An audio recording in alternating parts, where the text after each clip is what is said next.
aspiring entrepreneurs, and to one and all gathered here for this enlightening event. My name is Arnav, And my name is Mithun Malia. and we are your hosts for this event. Equity, fundraising, pivot, IPO, unicorn, and numerous such words have become so prevalent in this era and are so oftenly used in our day-to-day conversations. But do we really know what are the intricacies behind these words? As surface catchers, do we really know what and how does a company become successful? Well, seldom not. But there are successful individuals who have not only paved the way to their success and for the organization, but have also shown us how we can use their example as a guide around this world of business. And today's event will be all about this guide. ESL MIT Manipal, Mahe, in collaboration with Asset Management Society of India, has put together this event with distinguished individuals who are not only experienced but pioneers of the field on this panel. And I request Dr. Raghuvi Pai to escort the guests to the dais. I request Lakshya to present the guests with the roses.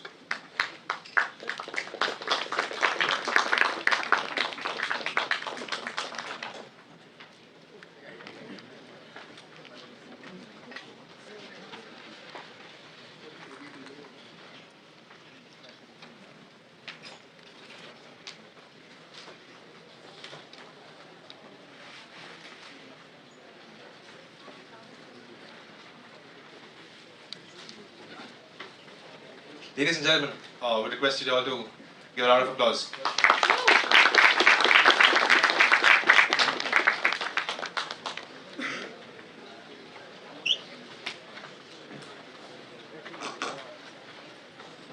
I kindly invite the dignitaries to grace the occasion by lighting the ceremonial lamp, a symbol of enlightenment and unity. May this lamp's radiant glow symbolize the illumination of knowledge and the warmth of togetherness as we gather here today.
Ladies and gentlemen, distinguished guests, and aspiring entrepreneurs, a very warm welcome to all of you. We're thrilled to have you all here today as we delve into the world of entrepreneurship and investing in the context of maintenance, repair, and overhaul.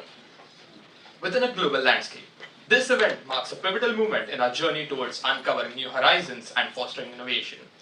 In an era where technology and innovation are reshaping industries at an unprecedented pace, the MRO sector stands as a prime example of transformation. Our esteemed panel of speakers bring a wealth of experience to this discourse. Each one of them has embraced the spirit of entrepreneurship and has also harnessed its potential to drive innovation and growth. Their stories inspire us to see opportunities and challenges and to turn ideas into impactful ventures. Throughout this event, we will dive into the intricacies of MRO, unraveling the potential it holds for startups. Our speakers will share their invaluable insights, exploring the art of navigating through a competitive landscape, harnessing emerging technologies, and capitalizing on the global MRO market's untapped potential. As we embark on this enlightening journey, I encourage each of you to participate actively, question fearlessly, and engage earnestly. The insights shared here have the potential to spark ideas that can fuel growth of startups and shape the decisions of tomorrow. Thank you, and let's embark on this transformative expedition of learning and collaboration. It was with immense anticipation and honor that I extend my invitation to Lieutenant General Dr. Anil Kapoor, AVSM, VSM, retired, a visionary leader of unparalleled stature. Lieutenant General, a distinguished military leader with 42 years of experience, excels in technology, ICT, and information system projects. He led Indian Army's maintenance, innovation, and information system sectors, played key roles in UN peacekeeping, and pioneered digital era support practices. An accomplished mentor and educator, he is a chartered engineer, PhD holder, and a gold medalist in BTech and ME. A thought leader recognized for technical excellence and engineering contributions. In the moments that lie ahead, we have the privilege to delve into the reservoir of knowledge that Lieutenant General Dr. Anil Kapoor brings to this platform. A man of exceptional distinction, his journey exemplifies dedication, innovation, and the pursuit of excellence. As we gather here today, we are fortunate to have him as a guide in this intellectual exploration. Ladies and gentlemen, please join me in welcoming Lieutenant General Dr. Anil Kapoor to the stage.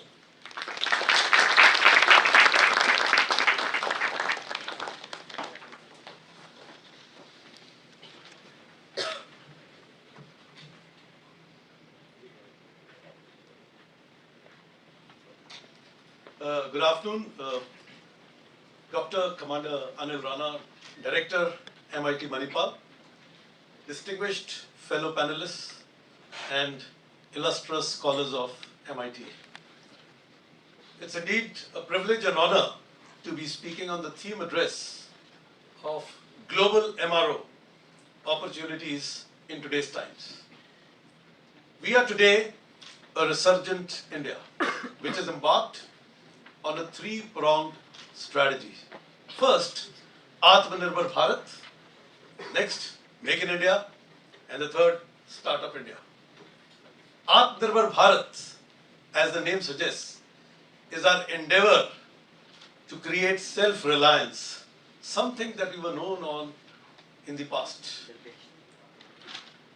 Make in India is an exercise in transforming our industrial corridors into huge centers of excellence, of industrial excellence, to produce world-class products. And Startup India is indeed an exercise for entrepreneurs, the entrepreneurial India, which comprises you and me and everybody who has the potential to transform India into a new India which is reverberating as it is today. We've just had a novel success globally acknowledged in the space with launch of Vikram on the moon. I think that was a great achievement, which goes to show that India is on the thresholds of a new beginning. But why these three prongs are important is because when we look at any product, actually we look at a life cycle sustenance support. And when we look at it from the point of view of a civil use, we're looking at next 15 years. So it's not only production which the industry does, it is the life cycle support it has to give for the useful life of the equipment. And when you look at it from a defense perspective, you're looking at the next 50 years. So this 15 to 50 year window is really where the opportunity lies.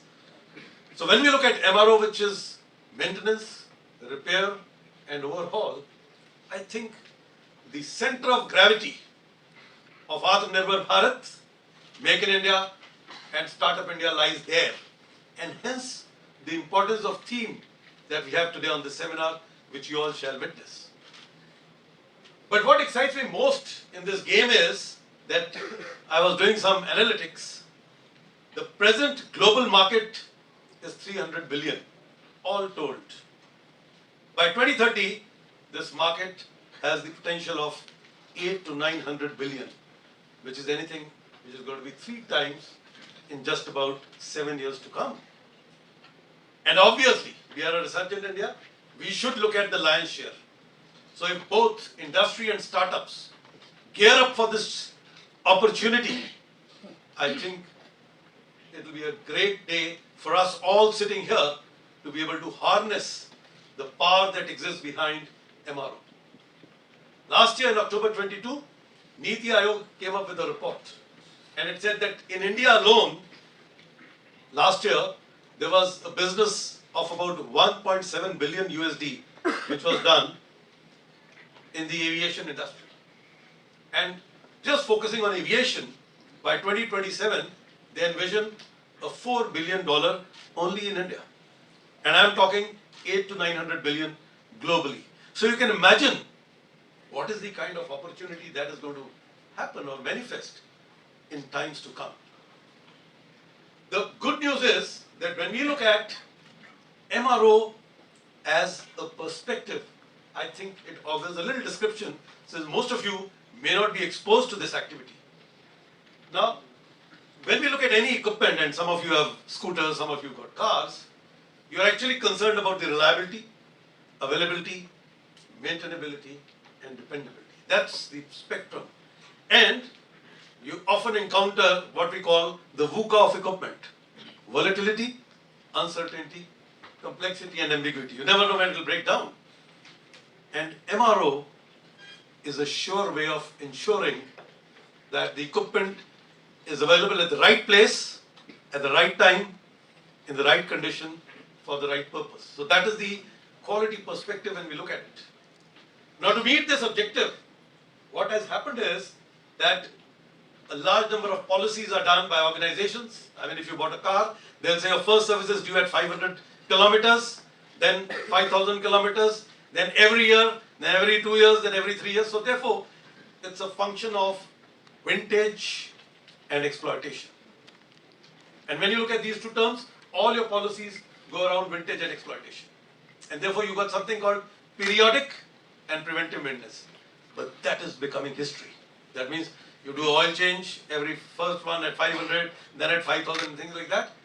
Today, we've got technology and innovation. And the aim of setting this theme for you is to tell you that the new tech world order is defined by 4 Ds: data, digitization, digitalization, and disruption. And while data, digitalization, and digitization have resulted in the digital transformation, and most of us know Industry 4.0, which has created a new reverberation in the industry.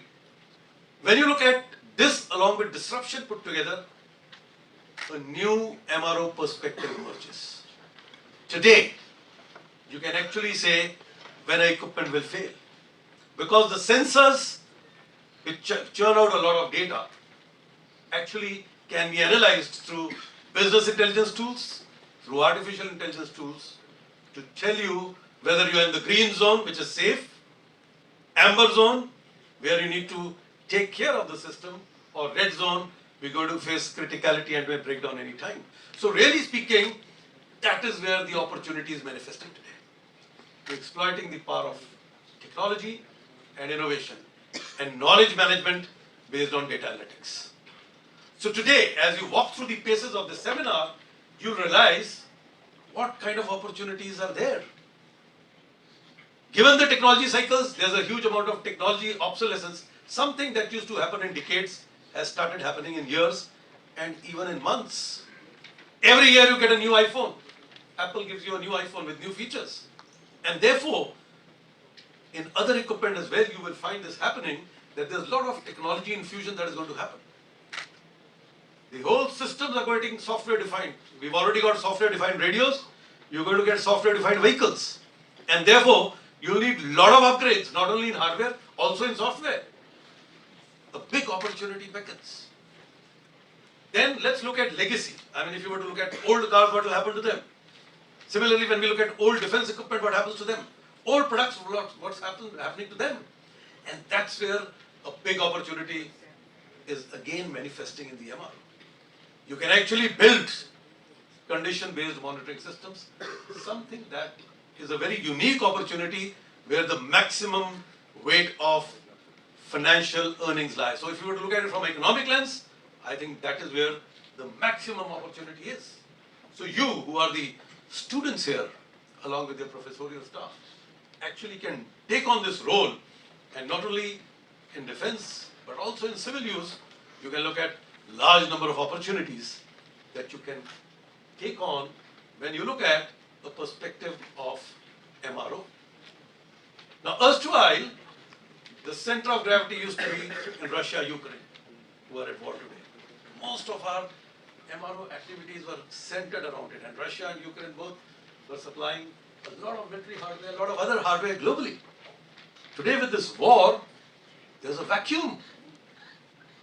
Throughout the world, other than these two countries, everybody is looking at who can fill the vacuum. And I think it's a ready field available to jump in. And it's not only going to be now, it's going to be over the next 1 decade of an opportunity, if not more.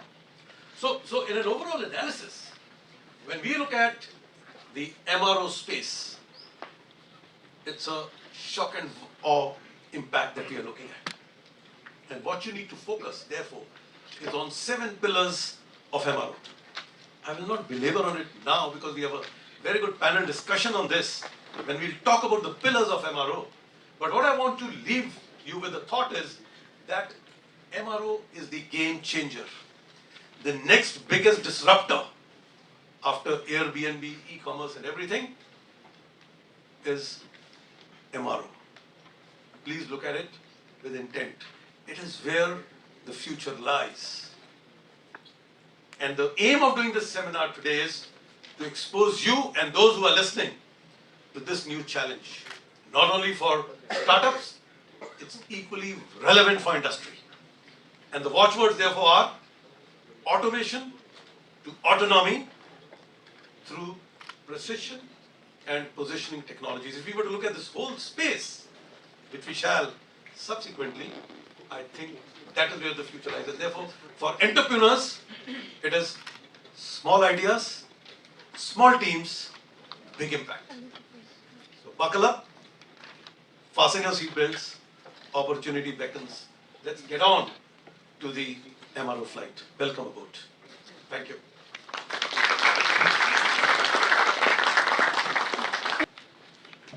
Thank you for gracing us with your presence and for being a part of this momentous occasion, Lieutenant General Anil Kapoor. Now, I'll be introducing our chief guest, Dr. Varadarajan Krishna. He boasts of a 25-year career, transitioned from being an executive to a serial techpreneur and an angel investor, with an impressive history including 5 exits, including IPOs. With expertise in embedded software, BPM, telecom, and clean tech, he co-founded the groundbreaking 100 Open Startups Global Movement, advancing open innovation globally. He holds degrees in electronics and communications and systems management, as well as certifications from Stanford and Harvard University, elevating his entrepreneurial prowess and mentorship role in global startup initiatives. Dr. Krishna stands as an exemplar of the entrepreneurial spirit. His journey is one that encompasses risk, innovation, and the pursuit of bold ideas that shape society. In the moments that lie ahead, Dr. Krishna's words will weave a tapestry of inspiration and knowledge. His address promises to resonate not only with the aspiring entrepreneurs, but also all those who seek to understand the pulse of innovation and its impact on our ever-evolving world. Get ready to be captivated by a fountain of wisdom as we prepare to welcome on our virtual stage Dr. Krishna. Thank you so much. So, Dr. Anil has actually set up, the stage for what is going to come. So I don't want to go into the details of the hardware, technologies, and all that. There are a lot of other people going to talk about it. I'm going to share with you the soft part, which is the most difficult skill in building startups. How are you going to build a company? What are the challenges? So I'm going to share some of my own experiences so that it's something that you can all learn from, and you don't need to go through the same, the challenges that I went through when I built my companies. Because, most of it, what you're going to do is hardware and software, and maybe a combination of both. So you're going to learn, something today which will do definitely as a tool for you, entrepreneurship tool, I would call it. And this has been something which has come out of a lot of research over the years. So while I was starting out, from an executive to be an entrepreneur, I was also doing a research about why there are so many failures of startups. Only a few succeed, 1 in 100 succeed, and 99 fail. So we went to do a research, me and my other colleagues who were, part of my other entities, who were also co-founders. We all went to do research about it, and then we figured out that the reason is many times startups build products and solutions that are not required by the market. So this is the biggest reason for failure. So you can say, almost 97% failures used to be there in the year 2006 when we were embarking on this research. And we wanted to do something about it as a contribution to the ecosystem. And number one reason, as I said, is building products and solutions that is not required by the market. And that also means many times researchers, entrepreneurs, and others in the ecosystem, out of enthusiasm, build products, and they hope somebody will come. Right? There's a very famous statement: "Build it, and they will come." That's the biggest myth in entrepreneurship. Plus, when you build, you have to also fix a problem. So it should be a problem-solving approach, and not solutions and products searching for problems. If you do that, it's doomed to fail. So remember that. So you always have to have a problem, to be a very large problem, and then try to solve it. Okay, so that's something which is the first principle in life of entrepreneur. Okay, number two is that whenever you get an idea like this, right, that you have a solution that you can fix an existing problem, always try to get it validated. Talk to people in the ecosystem. It could be other entrepreneurs. It could be your professors, your academics, all your people that that have knowledge about this particular field. Take this MRO itself. Today you have in the audience a lot of experts in MRO. So I would use that as a great example to illustrate what I'm trying to convey. Talk to them. If you have a solution, talk to them and get it validated. Not one, multiple times. And also try to get user feedback. So, you must be hearing a word called design thinking. Over the years, it's been going around. So what we call as a user-centered innovation, and Dr. Anilji is one of the experts on that. He conducts programs on design thinking, and you could talk to him about this as well. So what happens is when you have a possible solution to a problem, there will be multiple ways to solve it. So you need to do an approach that works best, efficient for the client as well as for yourself and others in the ecosystem. So this is the user-centric innovation, as we call it, design thinking. So the number two is talking to these experts. We call it as affordable loss. First one, as I said, is something like your idea that you have. You start with, we call it a bird in the hand. And the number two, as I said, is an affordable loss. Because you can talk to many people, right? You don't lose anything. Maybe you have to drive to some place, or you may have to buy somebody a lunch or a dinner to get some information. That's fine, it's an affordable loss. So once you've got a lot of validation, then you talk to more and more people. That's your ecosystem. And we call it as the crazy quilt. So the crazy quilt, the term crazy quilt came because if you go to a tailor shop, there are a lot of cut pieces on the ground. So what you do, you just pick it up and stitch it together. It's a quilt. It's crazy because it's got different texture. It has also got colors, patterns, and so on. Right? So that is how a crazy quilt is. And that is your ecosystem. So you may talk to an investor, you may talk to an industry expert. Each one is different. And that is why the term crazy quilt. So once you talk to more and more people in the ecosystem on the MRO, you will get a lot of feedback, a lot of knowledge about what you should be building, where you have the highest potential. And then you'll also understand the constraints, like what you have, what you don't have. It could be that you have some expertise in art and building art. but you don't have expertise in the song. So what you do, through this ecosystem, connect, somebody will connect you to someone, and you'll be able to make that person as so you as the founder has the power, empowerment to decide who should be in your ecosystem, who you should work with. You can do the selection. So that's what we call the Lebanese principle. That is to understand all the deficiencies that you have, all the strengths you have. So the reason why it's called Lebanese principle is that if I give a lemon, most people will say, so what will I do with it? It's salt. But the entrepreneur will say, sir, I will convert that into a lemon. So that's how it is. So, in this today's keynote address, out of 5 principles I'm going to share, this 4th principle called Lebanese principle is something not only applicable to the entrepreneurship life, but also to personal life. You can use this. In life, you come across a lot of challenges, right? As if a life throws many lemons at you. So convert them into lemon. So this is the 4th principle. And the 5th one, always trying to solve a big problem, big impact. And we call this as a pilot in the plane. Why pilot in the plane? It's because the pilot always flies when it's the aircraft at about 30,000, 35,000 feet. So you're going to get a good overview from the top. Always try to build, like I said, for a large one. And so this is the 5 principles. Just quickly, I'll repeat.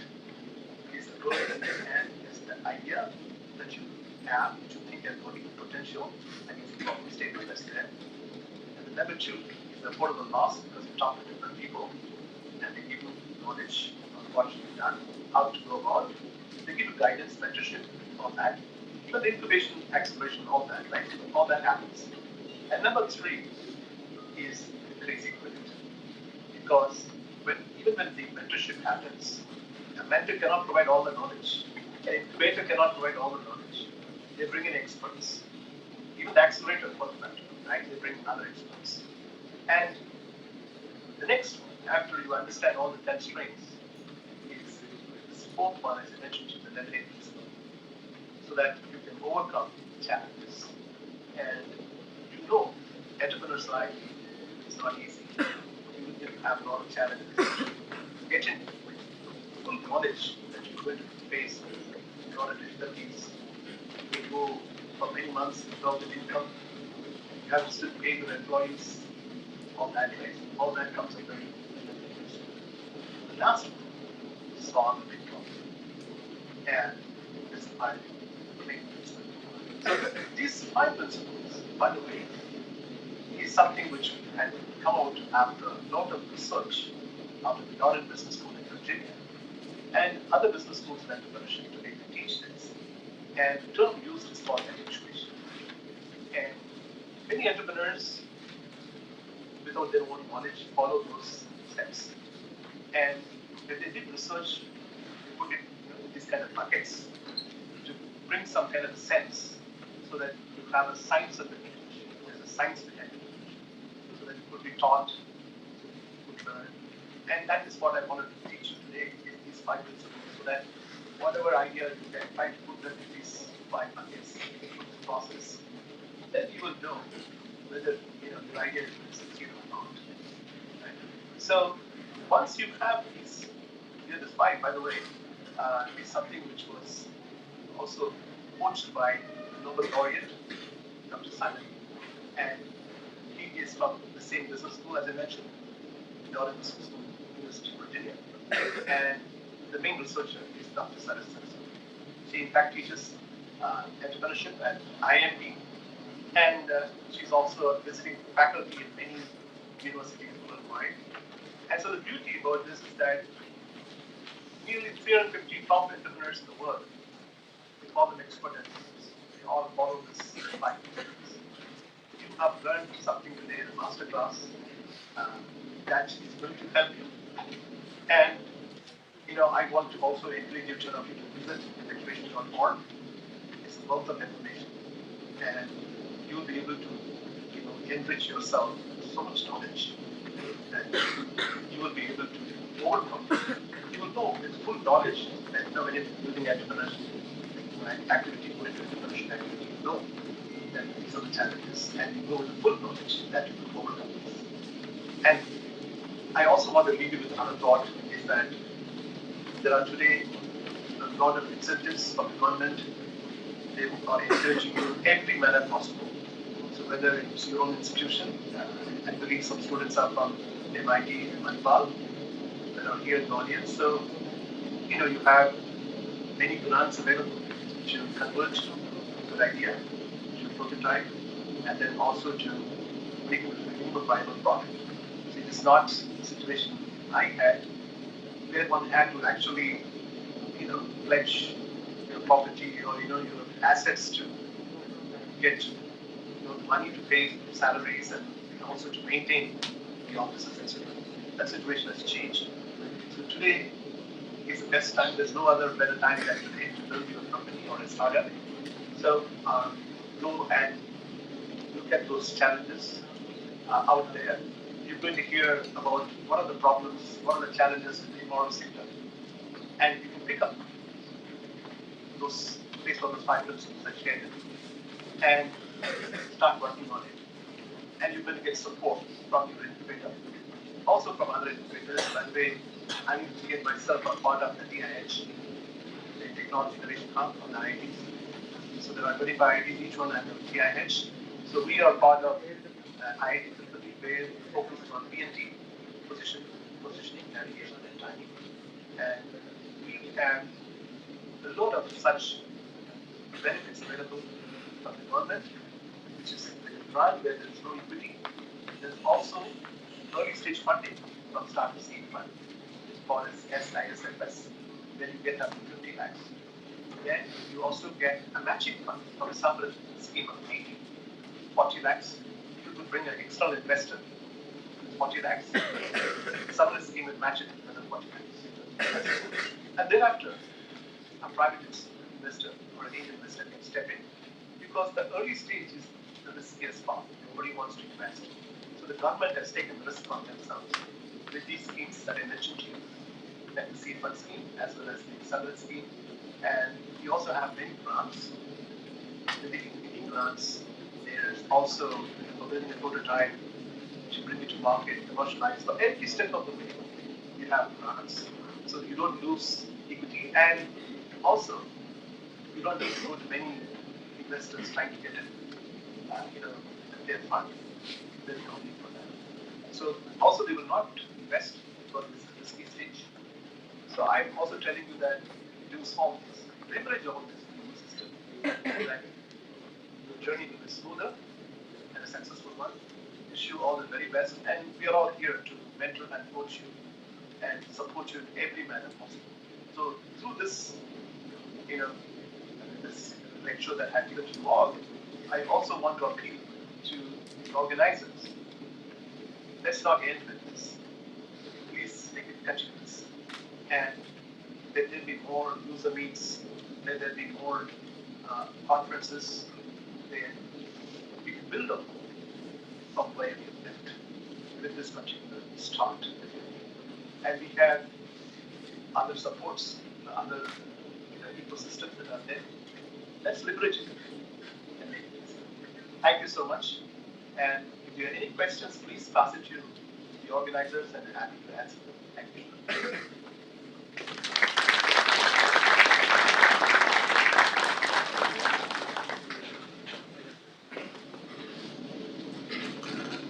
Thank you, sir, for the insightful keynote address.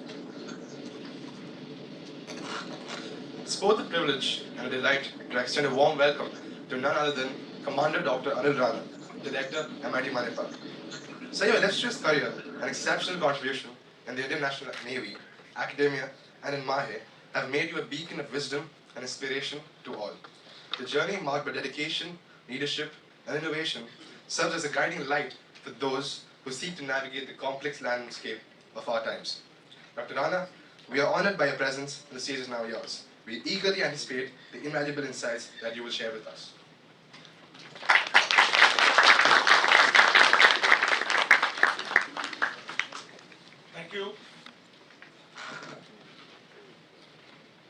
John Kapoor, Dr. Raghuveer Pai, Dr. Srihari Upadhyay, HOD Dr. Yogesh, faculty members, delegates who are there online, Dr. Vadrajan, Krishna, thank you so much for the great speech.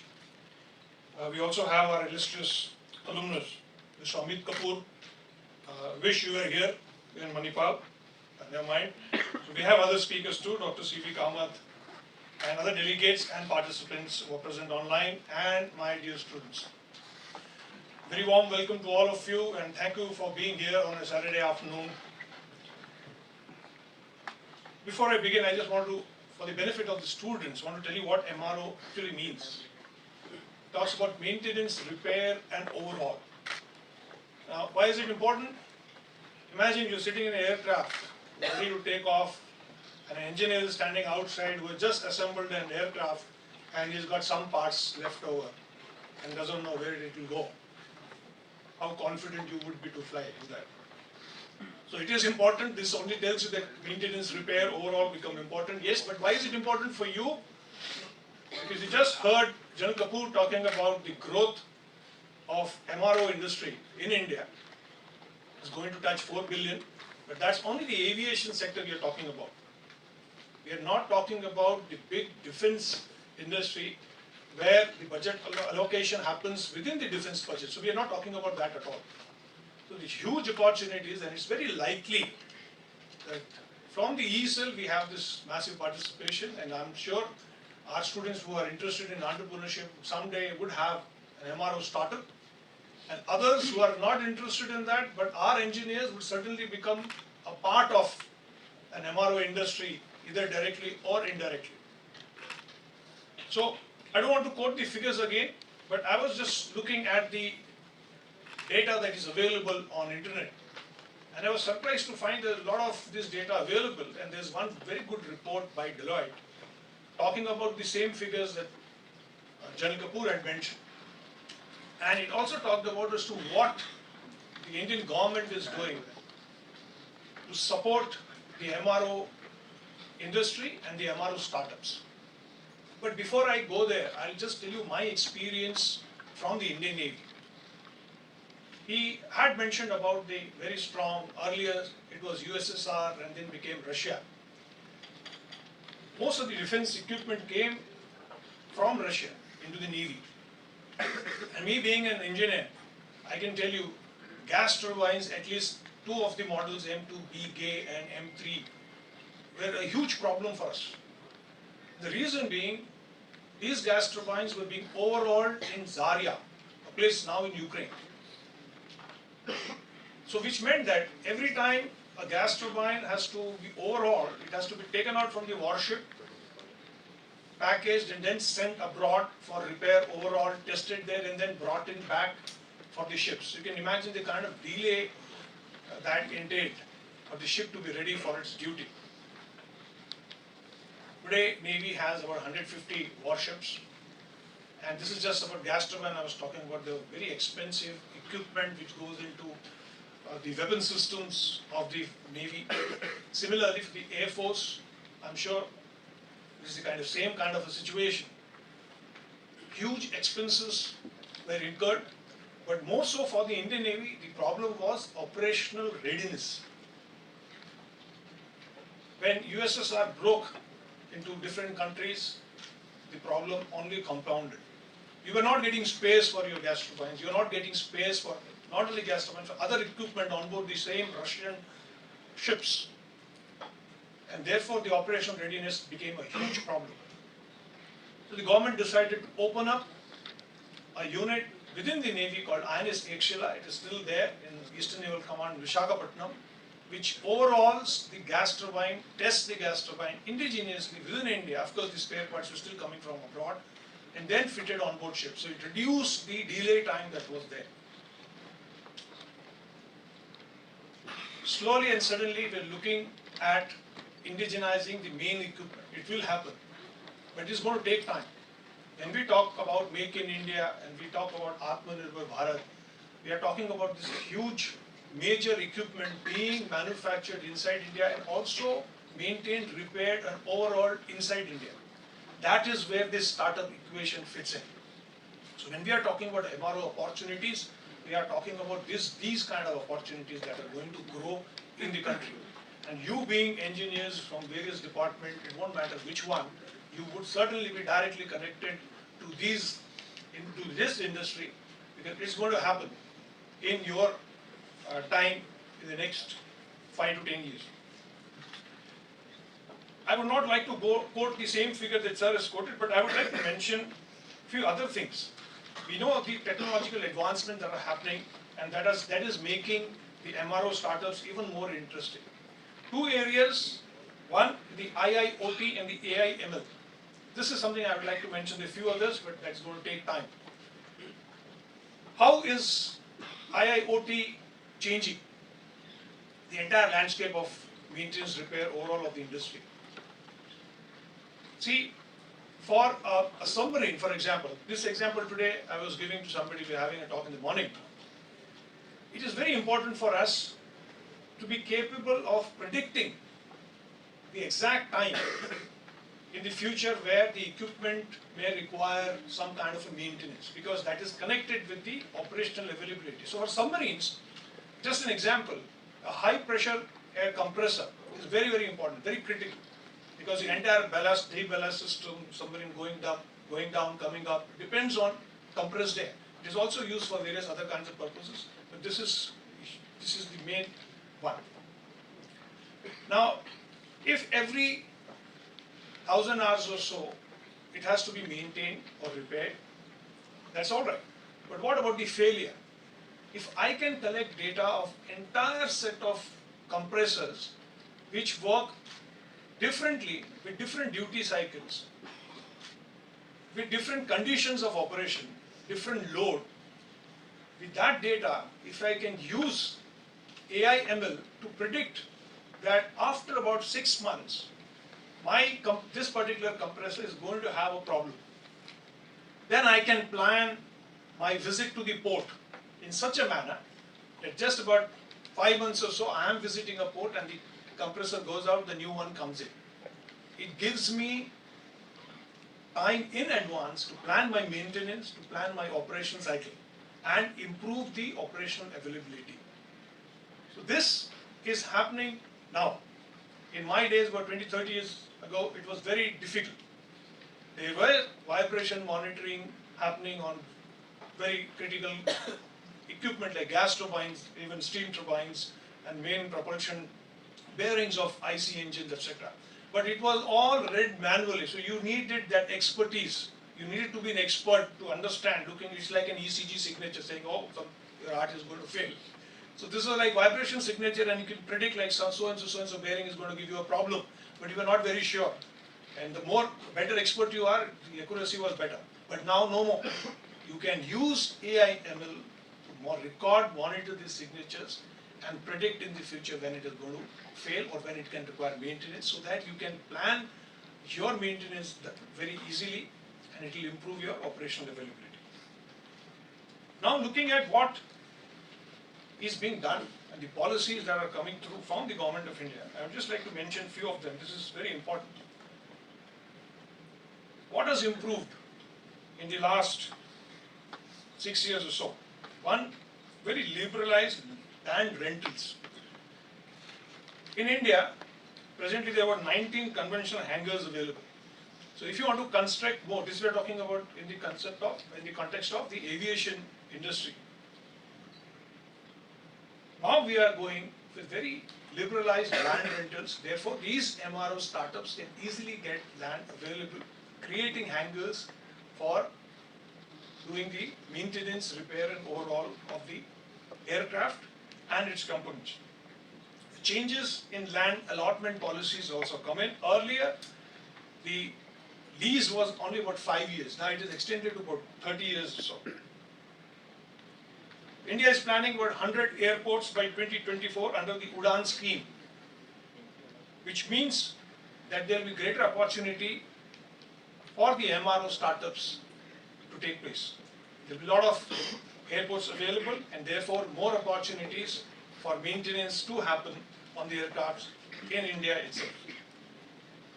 Development of manufacturing ecosystem. There is There are select states where the manufacturing corridors are being created. When it comes to maintenance, if you start overhauling, repairing the engine within the country, which is now presently about 55% value of the maintenance repair goes abroad in the repair only of the engine itself. Imagine when you start doing this repair maintenance inside the country, then you certainly need an ecosystem where a lot of these spares and components which are going into that particular equipment is going to get manufactured in India. So there will be a lot of other industries coming up. Last but not the least, the concessional GST on MRO services. In April 2020, the GST was reduced from 18 to 5%. In addition, earlier when you sent an entire engine abroad for repair, the GST was not being added. In the same policy, now GST has been added, so therefore it becomes even more essential for the say gas turbine industry, the jet engine industry to look for setting up overall centers inside the country, because earlier the GST advantage was in their favor. There is a lot more such good policies coming through. It is now for the youngsters to come forward and take advantage of the opportunities that are opening up in this particular sector. I want to wish this webinar great success. I am seeing that there are a lot of interesting topics which are going to come up after the break, and there is also going to be a global MRO opportunities for startups panel discussion. So I request all the students to participate in this discussion. I am sure there will be a lot of important learning for you to take away. Thank you so much. Jai Hind.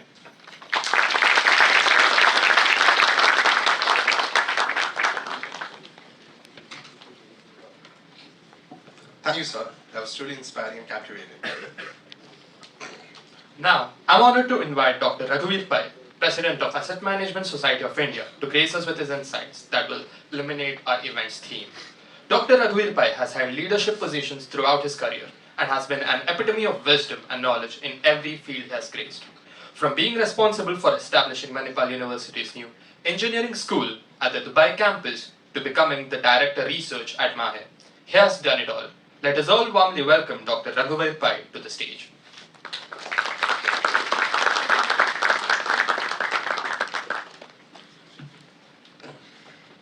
Very good afternoon to all of you. Chief guest of this afternoon, Dr. Varadarajan Krishna. Guest of honor, Commander Dr. Anil Rana, Director of MIT. Lieutenant General Anil Kapoor, who is also the Vice President of Asset Management Society India. Dr. Srihari Upadhyay, former CEO of MU TBI. Heads of Department Dr. S. S. Sharma and Dr. Yogesh Pai, faculty of MIT. Other guests, Mr. Amit Kapoor was also the Vice President of Asset Management Society India and distinguished alumnus of MIT.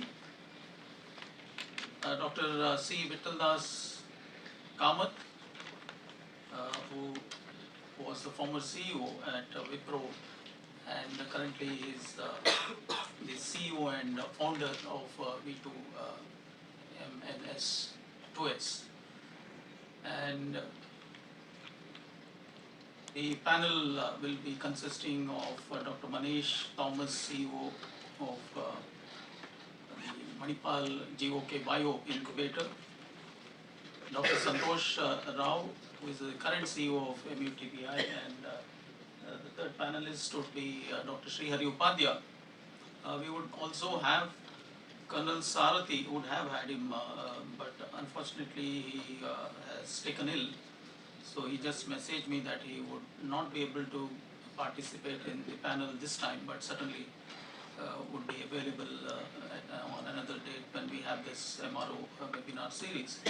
I think the speakers before me have given us a very insightful experience of what MRO is all about. mostly from the defense and of course from um, Dr. Krishna, who is a co-founder of 100 Open Startups. So he has given us the 5 principles of what we need to do to set up a startup, identify a big problem, what he said. And certainly I think the younger generation here, younger students here would take those advantages. And again, starting a startup need not be dependent on the age. I just heard from General Kapoor yesterday that he wants to start a startup at the age of 62. So there are people who have started startups late in life, even after 60, taking a retirement from the regular job and then starting their own startup. So there's no fixed time for one to get into a startup. General Kapoor also mentioned about the various opportunities, the 4Ds, and also some of the data, even our director mentioned about that. In the aviation sector, I think that was mainly based, even the Deloitte data was based on a Niti Aayog report on MRO. Niti Aayog has done an extensive report on MRO, and they're seeing this opportunity, a big opportunity for MRO in the aviation sector, because that's going to grow by leaps and bounds in India in the next 5 to 10 years. The prediction, as correctly pointed out, it's going to be a 4 billion industry in the next 5 years. And as our director mentioned, the number of airports are going to increase. They're expecting about 90,000 jobs being created in the next 5 years or so. So that's the kind of expectation that is there, and I'm sure we're going to exceed that, because that's the kind of growth the aviation industry is seeing. So that it's not only the aviation, and our director mentioned about the defense industry, or even General Kapoor mentioned about that. So that's about the MRO. Maintenance, of course, is going to be a very important aspect for any machine. It may be an engine, it may be a compressor, it may be a turbine, it may be a computer, or any such device. But yes, what is Asset Management Society doing about this MRO webinar? I think that's where I want to touch upon. Anything that has value is an asset. And the concept of asset management, especially in this country, has not taken off as it should have.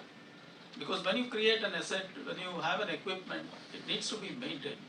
It needs to be repaired and overhauled. I think our defense sector is one of the best examples of the two commanders and lieutenant generals are there, so they know very well as to how the Russian equipment have been maintained for more than 25-30 years. Extended their lives beyond what they should be working up. I think the life was 15 years. Our defense people have increased it to 40 years sometimes, even the MiGs, which were built in the 1970s, if I'm not wrong, 70s, 80s. Yeah. So they're still with the Indian Air Force and still doing fine. I think Abhinandan flew MiG-21 and he downed a F-16, which was maybe a 4.5 or 5th generation aircraft, and he was doing a 3rd generation or 3.5, I'm not sure. So that's the kind of thing that maintenance, repair and overhaul can do. Asset Management Society is a society which was formed just 2 years ago, 3 years ago. The actual decision on forming this took place in January 2020 in a conference that we organized in Bangalore, in a Bangalore campus. Not this campus which has come up, which most of you would know, but we had a campus which is doing the banking academy, where people from officers from the banks were being trained. So we did a conference there, and at the end of the conference there was a panel discussion on forming Asset Management Society India. And at that time we decided to form this society, and in 2021 we got it registered. Last year we got that's 2022, we got it registered under the GST Act, and it's a legal entity, not only on the society's registration, but also as a tax-paying society. So what the society does is do professional activities in asset management. So if you look at asset management, it covers a wide, or it's a very broad definition. Involves not only financial management, risk management, operational management, human resources management, and the organization as a whole. So we have people who come from diverse backgrounds. We just started to embark on a journey. We have professionals from various institutions, some of them from industry, from the defense, and we are trying to build this society. And we also have an opportunity for students to become members of the society and contribute. Of course, other professionals also can join, can be from any domain, because asset management looks at an organization as a whole and how we can improve the performance of the organization. So with that, I think I will leave it at that point, and we could discuss on this more, especially students and faculty of MIT who may be interested to join the society and contribute to the community, because the intention of the society is to make India a better place for the community, a better place for all our industries, including the defense. And that is where I leave it. Today we will be continuing the webinar series and intimate all of you. I think all your details are now with us, your mobile numbers, etc. We have taken down. So we will communicate to you as and when we have this webinar series. It could be going to other institutions around India, or it may be still continuing in MIT Manipal. So thank you very much. Thank you for your patient listening. Thank you.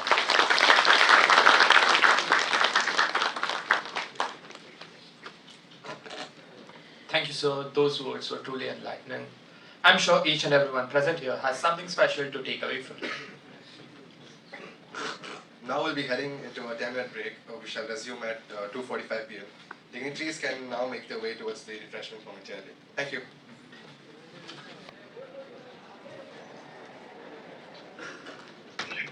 Ladies and gentlemen, distinguished guests and fellow enthusiasts of entrepreneurship, with great anticipation and respect, let us extend a warm welcome to Mr. Amit Kapoor, a trailblazer who will guide us through this inspiring presentation, Transformation from Startup to a Private Limited Company, an Entrepreneurial Journey. Mr. Kapoor is the Vice President of the Asset Management Society India. He is the ex-founder and director of Everest Group, which is now an Ingersoll-Rand business. He holds numerous professional memberships and positions such as Life Member, International Association of Business Leaders, Board of Advisor, IB80, Member, Industry Advisory Committee, MIT Manipal. He has also been winner of the National Award 2012 for Excellence in Research and Development, which was awarded to him by the Prime Minister of India. In the moments that await us, we have the opportunity to gain insight from Mr. Kapoor's experiences, challenges, and triumphs. His journey is not just a story of growth, but a narrative that encapsulates the essence of entrepreneurship, a journey of evolution, innovation, and perseverance. Ladies and gentlemen, let us collectively welcome Mr. Anil Kapoor. His presence underscores our commitment to fostering learning and growth in the realm of entrepreneurship. I welcome you, sir.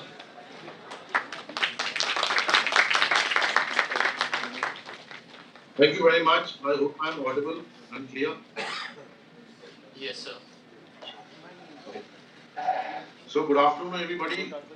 I am one of you, an alumni of MIT, pass out of a 1995 batch. I did my mechanical engineering at MIT Manipal from 1991 to 95. Still associated with the college in many ways, and I keep on coming to Manipal literally every month. I did my entrepreneurship journey right after my college, and just recently I sold my business to an American multinational company, made some good money, and I've started my journey in the second innings again with a startup in Manipal once more. So that is the main reason why I keep coming to Manipal every year. And, Dr. Anil Rana, sorry sir for not being present there, in person. I had some family commitments, so could not make it up. In fact, I was there just last week. So anyway, we'll have a lot more meetings in times to come. So I just want to give you some insights into the startup journey. The main ingredient which makes it successful, and give you some, success mantras, just the way my colleague Dr. Vardarajan Krishnan guided you. India today is the third largest startup ecosystem with over 100 unicorns and over 100,000 startups. Our government, under the leadership of Prime Minister Mr. Modi, has come out with various interesting programs for startups. Uh, Atmanirbhar Bharat, Make in India, and Startup India are some of them. The government has launched various schemes and is helping entrepreneurs in various ways by giving them tax exemptions, legal support in patent filing, easy compliance, relaxed norms for public procurement, credit guarantee schemes for startups, and of course the industry academia support. I'll just take a minute to share my presentation and let me know if it is visible to everybody.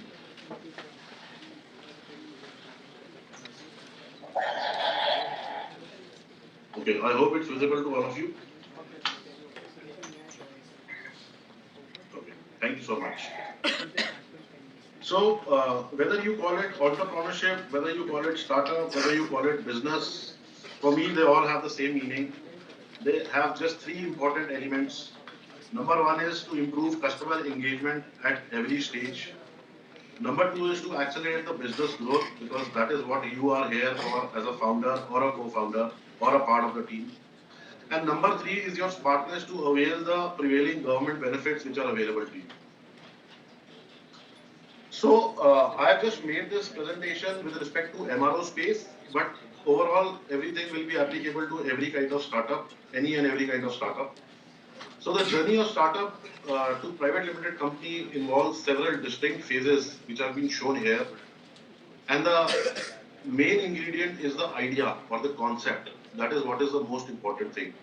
So we come up with an idea, and we try to locate co-founders in the sphere if we need any. Otherwise, we proceed alone and we enter the pre-seed stage. Now, in the pre-seed stage, we may have a product prototype. We will approach some mentors, and we may or may not add a co-founder team. Moving ahead, we get into the seed stage. In the seed stage, we start registering the company. Before we do the registration of the company, I'll give you some important tips. It is very important to go through the government schemes which are available for startups, the tax benefits, the Startup India registration, or if you are starting a company in Karnataka, then you have the Startup Karnataka registration. A little knowledge about the IP rights, a little knowledge about the product registration on various government e-marketplaces, a little knowledge related to regulatory norms for your particular product or solution, a little knowledge about social media, a little knowledge about MSME benefits which are available, the Udyan registration, the MSME registration, a little knowledge about ISO 9001, 14,000, 22,000, HSECP, different certifications which may be applicable to your sphere or your product line, IEC registrations, GEM registration, company incorporations, tax exemptions, intellectual property rights, Nidhi Prayas Yojana, and other schemes which are launched by the Government of India.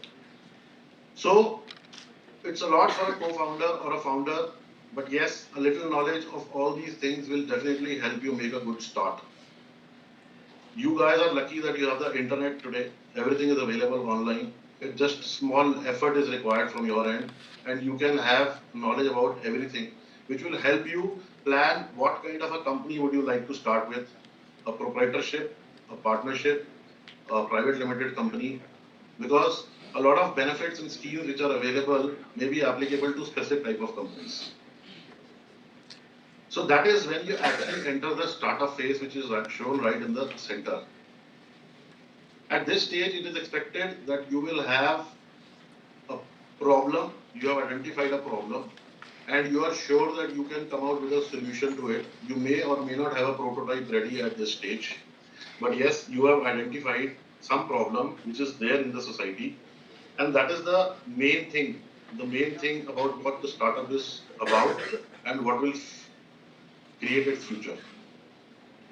Like my colleague said, it is very, very important to understand that the problem actually exists in the market. You may think that it is a problem, but your customer may not think it is a problem, and he will never buy your product or a solution. So the problem should actually exist. And for that, it is recommended that you go around, talk to your mentors, talk to your professors, talk to different players in that particular sphere, take feedbacks, come, analyze, and then design a minimum viable product. This minimum viable product will be your solution, which you will offer to the marketplace. And you have to see its acceptance, the initial acceptance. That is the actual beginning of the startup or the company. So this startup phase, during the startup phase, the focus will be primarily on validating the idea, developing a minimum viable product, and attracting early stage funding. Funding today is no problem. There are a lot of funding options available. And like my friend Dr. Vijay Vardhan Krishna also said, you can have a lot of funding from government institutions, from startup associations, even without giving away your equity. You have grant in aid, you have different kinds of grants which are available. Very common amongst them are the Bharat grant, the Elevate grant, the Startup Seed Fund. So all those kinds of funding are available. You should not actually worry about the money. You should never worry about the money. You should just have a good idea in place, and trust me, money will come automatically. All the VCs are there. They are fetching for people like you who have good ideas, and they will be there to support you. So never worry about the money. The fundraising is probably the easiest thing. Coming out with a good idea is the toughest part of starting a business. And like I told you, the focus should be on developing a MVP, which is a minimum viable product at this stage, and attracting early stage funding. So generally at this stage, your friends, your family, your angel investors or early growth VCs will get off the ground and they will be there to help you. Apart from that, there are a lot of government schemes, grants are there, and you can make the best use of it.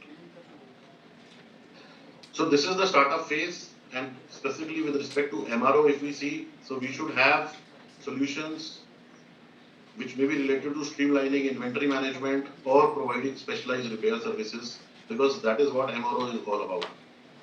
So the founders develop a business plan now, build a team with industry expertise, and secure seed funding to kickstart the operations. The next phase, before we enter the next phase, we will have the proof of concept and the market validation. Three important terms: proof of concept, prototype, and an MVP. So proof of concepts helps you determine whether the idea is feasible before you actually start developing it into a product. The prototype will be a rough product which you make and which can be used to provide the idea so as to how it will function. So it will give you some rough idea, and then ultimately you will turn it into a minimum viable product, which will be the first version of your solution. It can be a physical product, it can be a computer software, it can be an app, it can be anything. And these terms are common to all the products or solutions. The next phase in the startup domain is the early growth. So this is the phase when the emphasis is on refining the product or the service, building a customer base, and generating revenue. So the startup at this stage may raise additional rounds of funding, which are typically called as Series A, Series B, and so on. And these rounds of funding will primarily be used for helping the company scale its operations, hire more employees, or invest in marketing and sales. The diagram below shows the customer development process. So you come out with the customer discovery, you come out with a product, you come out with a solution, you go to the customer, you get the validation done. So customer validation is very, very important. And once the customer validation is done, you go to the next stage of creating more customers. And that is how you go on to the next stage of growing your company and building the company. So the next stage is scalability and operational expansion. So in case of, in the MRO space, if we see, scalability is a very, very key factor. And at this stage, the startup focuses only on optimizing its operations, developing efficient supply chain systems, and investing in technology to streamline the MRO process. So now, the startup has demonstrated a strong product or a market fit, meaning it has developed a product that meets the needs of the target market. and has gained traction with the customers. The company now focuses on optimizing its operations, improving customer acquisition and retention strategies, and scaling its user base. One graphic on the right gives you some important tips what you should prepare your startup to scale up with. So it should be able to work without you. You have to hire the right people. You have to improve the reputation. You have to improve the marketing. You have to outsource the non-essential things. You have to invest in technology and you have to develop the right strategy. Once you are able to do all this, and once you are able to sail through this product or market fit stage, the next stage will be the late growth or the expansion stage where we have the industry partnerships and innovations primarily.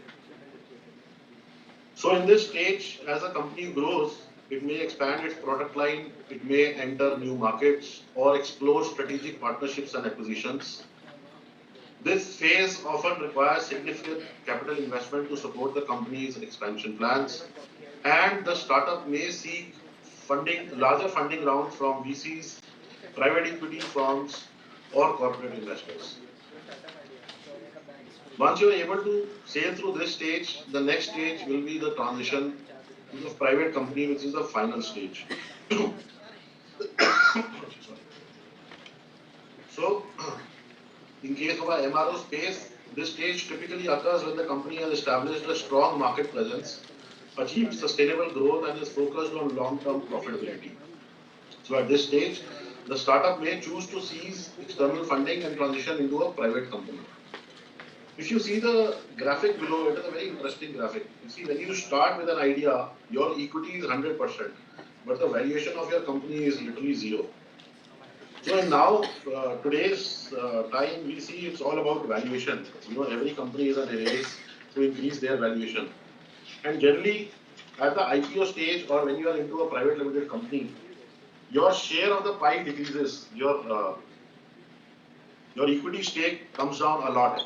So in this typical example, like just some 17%. But the value of the company increases, and that is how your net worth increases. So with a valuation of 442 million, your net worth will increase. A very recent example is the first unicorn of 2023, which happened recently, that is Zepto. They have raised about 200 million just about 5-10 days back with a valuation of 1.4 billion US dollars. And this was their Series E funding. So they started with a seed fund, then Series A, B, C, D, E. Now it is a Series E funding. Then they have a valuation of US dollar 1.4 billion. They're in the business of grocery, and at this stage, the DNA of the company or Zepto is frugality, fiscal discipline, rigor, and operational excellence. So that is the growth from a startup to a company. That is how things happen. But like I told you, at every stage, what is important is you have to improve the customer engagement, you have to accelerate the business growth, and you have to make use of the government benefits which are available to you. So throughout the journey, the MRO startup faces challenges. Yes, there will be challenges. There are challenges in every sphere of business. In fact, there are challenges in every phase of life, and we are here to face them. We are here to overcome them, and that is how we grow in life. So the best way is you seek guidance from your mentors, your advisors, your legal professionals. I still seek guidance from my college professors at MIT, and I'm always thankful to them for their advice. And that's it about today's presentation. I would like to end with two graphics which I got, the recent ones, which are about MRO space. So it shows the trend of top 10 industrial maintenance in 2023 and top 7 predictive maintenance trends in 2023. And you will see quite a familiar terms which you have been studying now. The IIoT, predictive maintenance, maintenance analysis, immersive technologies, maintenance robotics, digital twin, 3D printing, maintenance as a service, human machine interference, green maintenance, artificial intelligence. And these are very, very common terms in MRO space. With this, I would like to thank you. I would like to thank the organizers as well. Thank you for your time and thank you for your attention.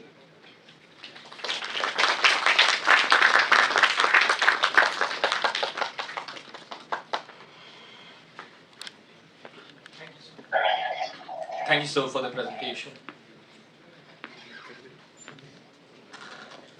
Every individual can be an entrepreneur, but the most imperative part of the journey is always the beginning. A company needs a leader, and all in all, a good leader, who can be the beacon of positivity for the employees. And our next speaker will dwell into the crucial aspects of leadership that drive startup success. He has over 35 years of experience in the IT industry, handling diversified senior roles.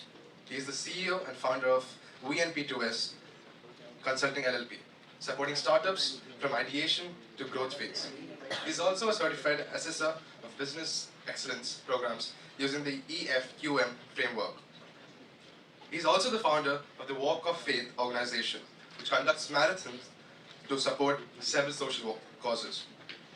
This journey is one marked by dedication, innovation, and relentless pursuit of excellence. Through his remarkable contributions to startups, he has not only transformed the landscape, but has also served as a guiding light for countless others who aspire to make a difference. Please welcome Dr. C.V. Kawant to enlighten us on the leadership competencies of startup founders. Thank you, team, and thank you, Dr. Raghuveer Pai, President of Asset Management Society of India, for giving me this opportunity. This 30 minutes is a very short duration to really talk about competencies, but I'll try to do a justice in this 30 minutes. Before starting, I felt this slide is very relevant, which talks about keep moving. When you really get into your enterprise journey, you see a lot of hassles. Actually, many of your friends or colleagues and well-wishers, they always doubt your capability, and then it will actually obstruct you from moving. So this is a beautiful quote which I took it from Michael Royce, who is actually successful entrepreneur, CEO of BioSync SaaS company, where she is actually driving workplace biases, in fact, elimination of workplace biases through her application. She got a couple of awards also, the King of the Year, etc., from California Senate. So if you doubting, if your people are doubting how far you're going, then you keep moving so that you will not hear them. So once you go to a distant place, you will not hear them, so that you can really work in the area which you want to do. Here you see you can relate yourself as an entrepreneur. You will see a beautiful thing which others cannot see. Others will discourage you from moving, but keep moving. I'm going to cover broadly these 4 areas. One, I'll talk briefly about our own company, which would be helpful for you guys in terms of any guidance in the later part of your career. Second, I'm going to cover an overview. Overview, I'm covering in 2 parts. One part is actually why all of us get into startup. Second part on the overview, I'm going to cover why this topic we have chosen for you. And then some of the leadership competencies. Actually, I have done research on leadership competence of startup. I studied about 450 startups, IT startups in Bangalore, and met a couple of VCs, NASCOM, Indian Institute of Science, IIM Bangalore, and small accelerators, etc. And based on that, some of the competencies shortlisted, which will be very relevant in terms of really achieving the success. Then we'll sum it up. This is our company, VNP2S. VNP2 stands for We Enable Prerna to Sadhana, which means that if you guys got an inspiration, our company is going to help you in terms of fulfillment. And our vision is to identify the people who are potential entrepreneurs. That's what we are trying to do in terms of getting into institutions, and also bring it innovative business model and inspire them to become successful in their life. And we are actually addressing 7 stages, which some of my friends have discussed in the earlier presentations and discussion. We are actually just less than 2 years old company. We are actually currently into first 4 blocks in the right side. We are working at some education institutions for education of potential entrepreneurs. We also help in the innovation centers of education institutions to incubate and develop their business plan and setting up the startup and pilot them. And also we help to enable some of the initial seed funding, etc. So in the overview, I'm going to discuss 3 trends. failure analysis and why leadership competencies. See, this is the mega trend. What he talks about, some of my colleagues talked about automation, IoTs, artificial intelligence, etc., etc. So, if you really look at this automation got is like double-edged knife.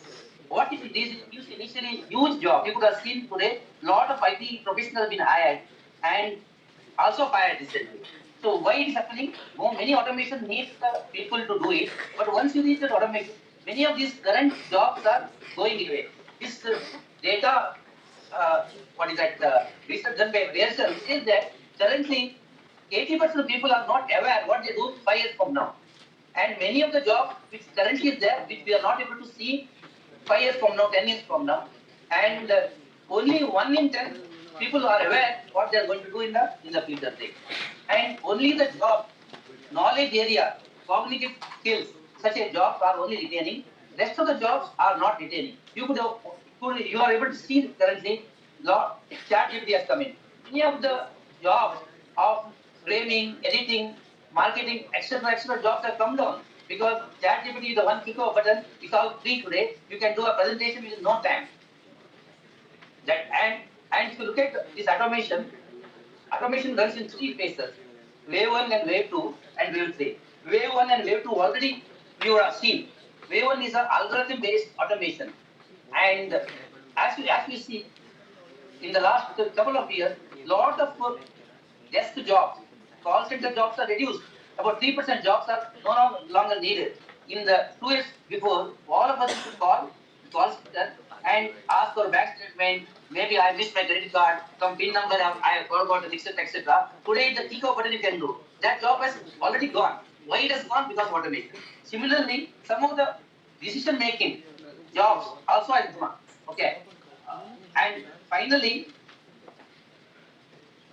autonomy automation, where intelligent way decisions making also will be taken care in the wave 3 of automation with artificial intelligence, machine learning, and IoT, etc., etc. And we believe 30% of the job which is there today will not be there.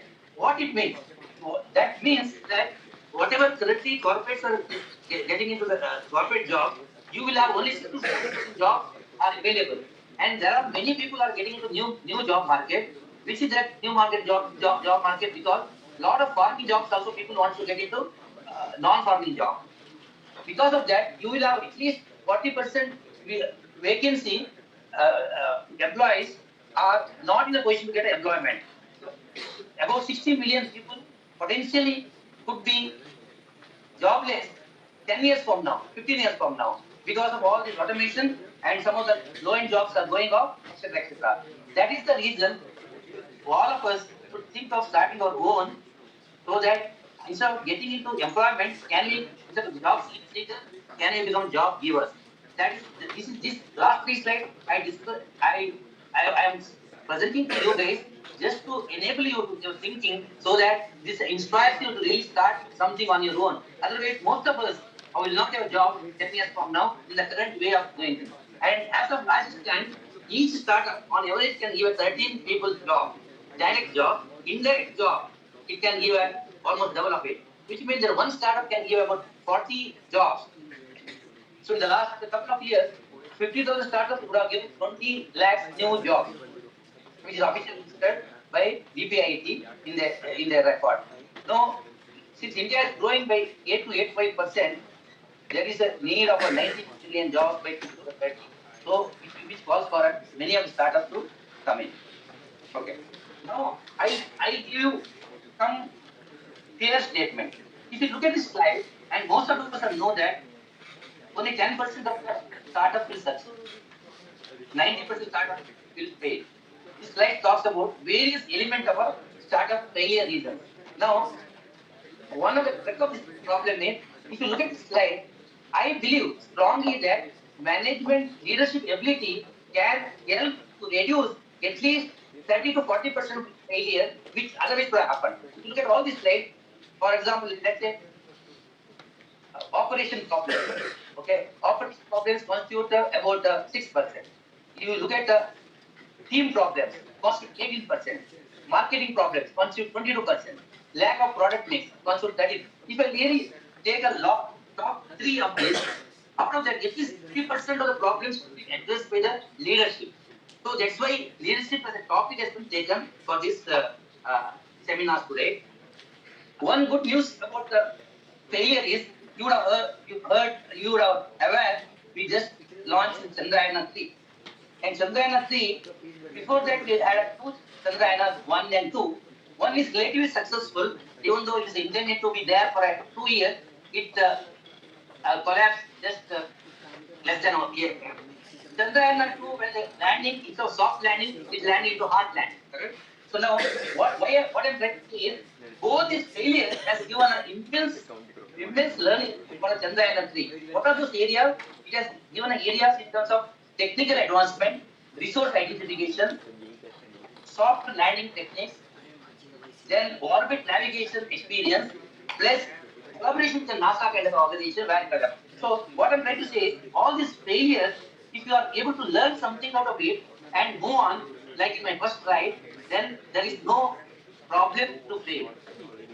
Only when you fail, you will learn. So we have substantially learned in the Chandrayaan 3 today, where our fail will be there for about 3 or 4 years. 150 kgs of fuels are available, which helps Chandrayaan 3 to be there in the moon for a couple of years. So immense learning. So all of us should not get fear out of this failure. That's why what I'm trying to say. Now, one slide before coming into competencies. Most of us doing a last half and half 1 hour discussion before my presentation. Some of our friends directly or indirectly has told us these are the 5 factors which is needed for any successful startup. One is idea, we all discussed. Somebody told about team, somebody told about business model, somebody told funding can be easily available, and somebody told time nectar. So if you go through this thing, most of us will think idea is the topmost things needed, then followed by team, then business model, then funding and timing. Okay? Now, here is a gentleman in my next slide who is a Bill Gross Idea, who is the founder of Idea Lab. He has a successful 150 startups incubated in startup. What I mentioned in the earlier slide is only 10% of startup will succeed. Whatever incubated by Bill Gross, 70% of startup is successful, which means that he is actually most experienced in terms of setting up the ecosystem, etc., etc. But what he did is he did a study of 100 startups, what is incubated by himself, plus other 100 startups which is outside his company. 200 startups he studied, then he found that this for the topmost factors for a successful startup is timing. 42% chances if you are trying to right, you are successful. Then comes to team. Anyway, we are going to discuss the team here. Then comes to team, 32% chances are there if your teams are well grounded. Idea, if idea, my friend earlier mentioned, idea is the thing which will take you to next level, correct? If idea is great, only 28% of our chances are that it is successful. Then business model, then funding. Funding is the last of the thing. So most of us are thinking ideas should be there and I should have money, correct? But that's not the thing. This is just to give a pointer that your timing is important. Timing can be made real by doing the lots of research in the field. See, I don't know how many of you are aware, maybe some of senior colleagues here may be aware.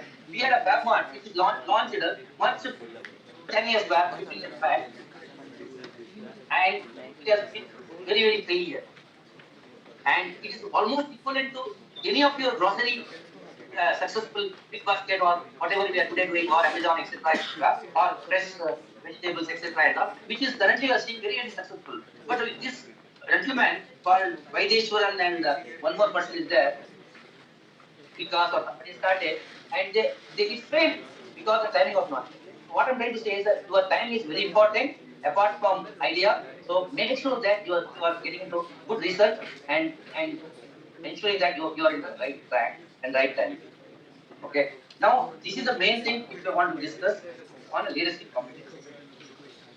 Now based on the study, what I did in a part of a PhD, I actually listed down there are some 33 leadership competencies as per the leadership competency of the book.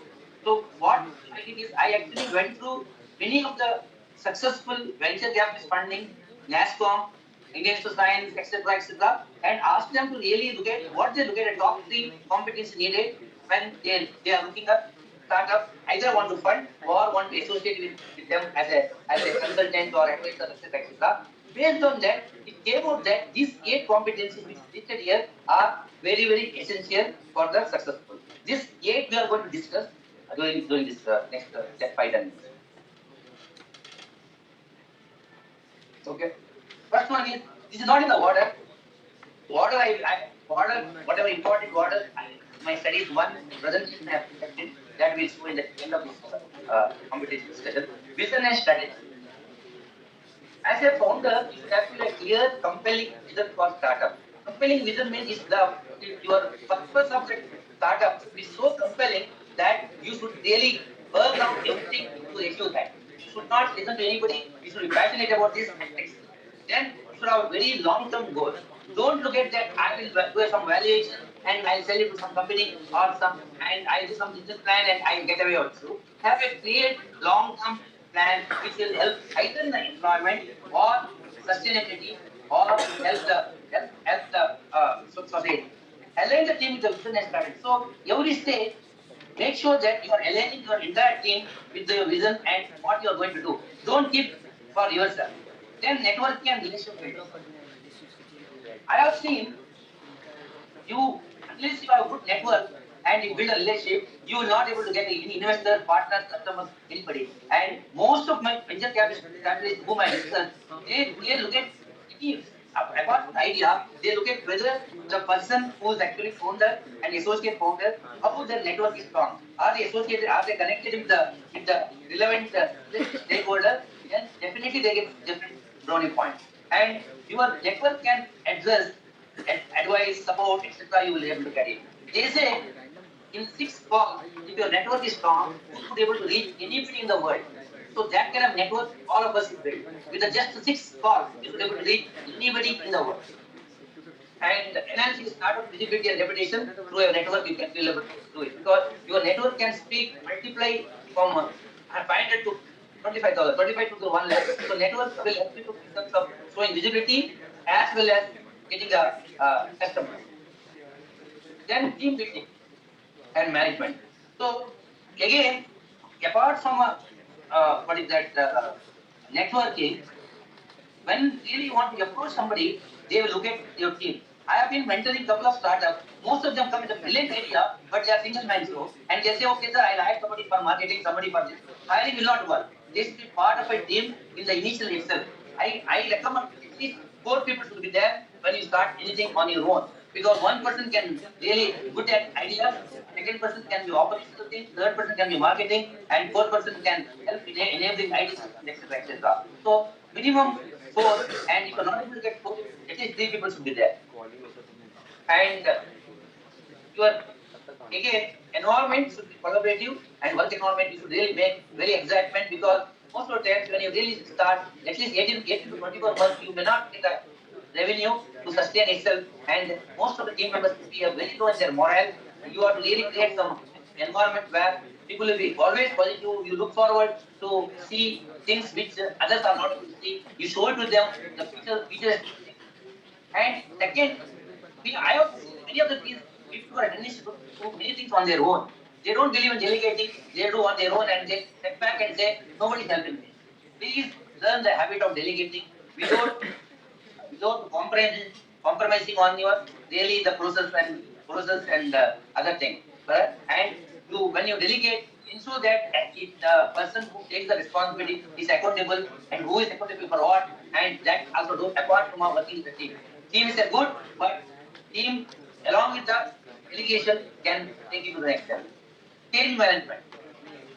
Change management is one of the main factors where you are actually trying to innovate something which is new, which you are able to see, but many are not able to see. For example, if you look at Uber completely transformed the way it is done. They actually disrupted entire market. What is to happen?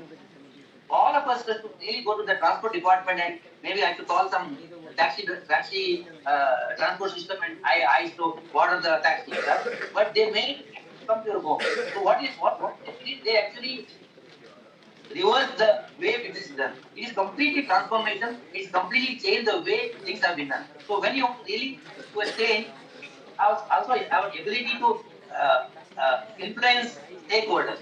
And again, when you plan many things, you should plan much in advance. And third one is backup with the data. When you really want to convey something to the people that this will be useful for you, and because this product of your MRO is good, because the replacement cost is very less, then you should substantiate with data. You cannot just take that talk that my product is good, these quality parameters are good, fine. But you should really give us some user data, user feedback, compare that, then only can influence the change. Perseverance and passion. Perseverance, I can give an example of a river. River flows kilometers, thousands of kilometers, hundreds of kilometers across the countries, across the continents, etc., etc. It goes with the only perseverance. Correct? And also, passion is very important. Passion can drive many things. When you really passionately talk, you will be more energetic and you will be more focused and you drive the objective because you are clear what you want to do and your belief is the thing which will drive you much further in the future. Then stress management. See, most of the times when you really work with the startup, 18 to 24 months, you either three of you or four of you or five of you who are the core team is there, and there will be a lot of uncertainty which is coming. So you are managing the stress and still smiling and balancing your work life because you may be having some commitment to your family, maybe mother, maybe wife, or maybe colleague, maybe father, maybe sister, etc., etc. But and you are learning out on one side. How do you balance your stress, work, work life balance? And how do you still keep working compost and also guide your team during the face of challenges? You may not know revenue, your customer may not listen to you, and your product may not have some functionality, so you may not be able to sell. You may land up in a many uncertainty during the journey, but you should be able to really sustain. And ethical leadership is the topmost thing. When I asked inverters where they are able to earn the those venture cap company, the managing director was part of it himself. So I asked him what is the topmost thing you get in the founder. Okay. He told that he look at the ethics, second leadership. Sorry, see, if you got a good team and if I found that it is genuine, trustworthy, I will not worry about this idea. If idea can be always loaded and he can really make it well. So ethical leadership is very important where you are to actually responsible for many things and directly or indirectly all your stakeholders are responsible and you have to build a culture around you. You will start with the core people, it may go to 50, 100, 200. How do you build that culture, the last employee where your culture, ethics is maintained. When you got ethically strong, many of the businesses automatically comes to you. And last but not least is a very important. You would have heard pivoting in a startup. Most of us are in the field of learning, and we have a passion. We learn new things. But important aspect of learning is unlearning. Many of us are very good in learning, but we are piled on to something which is we call it a baggage. We are carrying baggage of 10 years, 5 years, full days baggage, and corporate baggage, startup baggage to corporate, etc. So you should be able to unlearn and you should be able to look at your end objective and be able to pivot. It's not easier. In fact, most of us are thinking of an idea, but we are abstain from pivoting. But if your purpose is served, if you have to do some variation, if the end purpose is served, then you should really focus for a pivoting, start listening to the people, listening to the customer, and start looking if there something can be done in the way customer wants it. Because finally, product is sold to the customer. It's not your passion it is sold. Right? So it's an important factor. You should avoid your limitation. That's why I mentioned in the earlier slide that you cannot do yourself alone. One can be best in one or two elements. If we eight competencies have to be built in, I don't think one individual will have all eight competencies, correct? So you should be aware what is your strength, to leverage the strength to achieve your goals and objectives. But if you got a setbacks, aware of setbacks, and don't hesitate, don't think your ego is please think of your setbacks. And during the failure time, analyze properly if you are the cause, your idea is the cause, your team is the cause, please be aware and try to see how it can be done. If everybody, if you go by the example of just we talked about uh, this Chandrayana. So if everybody talked about that we have done everything right and we are not done anything wrong, but we don't know how to do it, we wouldn't have seen Chandrayana 3 today. Everybody accepted what they had done the wrong thing. They try to build in the new thing, all of the setbacks, and they able to get a better technology, better resources needed for the future product, etc. And also they are able to crack the biggest problem of landing in a soft in the Chandrayana thing. So you be aware and you be flexible. Don't be stick. You stick to the purpose. Don't stick to your own idea. Stick to the purpose. So purpose should be strong. Purpose should be social. Purpose should be helpful to the nation, and you flexible in terms of doing things. Okay. This is the summary of my uh, PhD, where I listed in the x-axis all those 8 competencies, and I looked into factors of a sales, funding, and successful founder, what they think is right for them. So whatever I did, you could see sales we did in a 3 statistical model.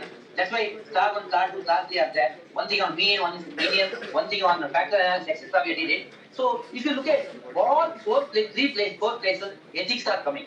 You could see ethics stand topmost. If you really want to become a good in sales, change management, stress management, ethics you should have. Okay. If you are really want to have funding, then if you are good networking and ethics, you'll fund. And other 3 are founders' view, who are successful people are saying. So founders are saying vision, team, perseverance are the important thing. This slide gives you snapshot of things, and it seems that 70% of the founders mention that they are having the competency of listening, team, and perseverance. That's what I declared. So 70% of the successful startups have these competencies. The rest of them are required for either getting into sales or getting the funding. So this is a okay. Now I am summing up. What are the takeaway? Takeaway is all if you are to be successful, I have listed down what is very important. One is ethics is a very important. Timing of your startup is critical. Teaming, networking, and stress management. I have taken some of the digital components of 4 elements from that 8, and one is the timing from a Milgrom studies. So timing is critical, then ethics is critical, teaming, networking, and stress management. This is all I wanted to say. I got only one slide. I have picked up one Bhagavad Gita sloka, which is beyond any management, which is only one required for all of us to achieve anything in the life. If you want to be successful, just remember this one sloka. This sloka is talks about. I will just spell in. I will chant in Sanskrit. Uddare uddara atmanam, natmanam avasadhaye. Atmayo atmano bandhur, atmayo vipuratmana. This is actually taken from Bhagavad Gita, chapter 6, sloka number 5. What it takes is, you don't compare with somebody else. Like I give studies of some 450 people, or you would have seen some Uber CEO doing something great, or maybe that Bill Gates has done something in this area. Right? Don't compare yourself with anybody. Don't compare with anybody. You cannot compare apple versus orange. Correct? So apple may have some components of energy. Orange will have some juice thing with them, correct? Mangoes will have something else, correct? Rose will have something, you will have lotus will have something, correct? Don't compare with anybody. You are unique in this earth. Second, you actually do not degrade with yourself. Second, you can elevate yourself by your power of mind. Your mind got so much power, you can program it. Some of you could be learning some programming, if some students are there. So if you think your mind can do something, it can do. You become a friend with the mind and achieve anything possible, whatever you want to achieve. So remember this sloka when you are distressed in life, when you want to manage the stress, when you are stuck, you will have roadblock. Anytime you can just remember this sloka and say that you are strong as diamond. That's all. I have done with my presentation. Thank you very much. And anybody wants to connect and get some more information, you can contact me at pdthomas@vnpqs.com or 98450-2310. Thank you very much. Thank you, Doctor. Thank you, Dr. Kamath. That was truly motivating and inspiring. Now, it's my pleasure to introduce an engaging panel discussion centered around global MRO opportunities for startups. The stage is set for an insightful exchange of ideas, and I am thrilled to welcome you all to this enlightening session.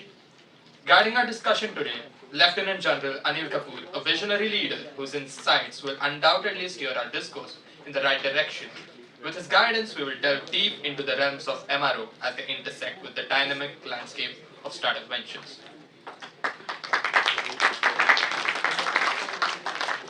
Joining Lieutenant General Kapoor are distinguished panel members. We have Mr. Manish Thomas, CEO, Manipal GOK Bioincubator. His main activities are startup mentoring, policymaking, consultation, administrating TBI, and running national and international programs to support innovation. Moving on, we have Dr. Y.S. Upadhyaya, former CEO Mudbi Manipal. He was the founding faculty advisor of Mars Rover Manipal, a major student project at MIT. He was also the member of Board of Management of MAHE during 2018-2020 and the Fellow of the Institution of Engineers, India. Moving on, we have Dr. Santosh Rao, CEO, Mudbi Manipal.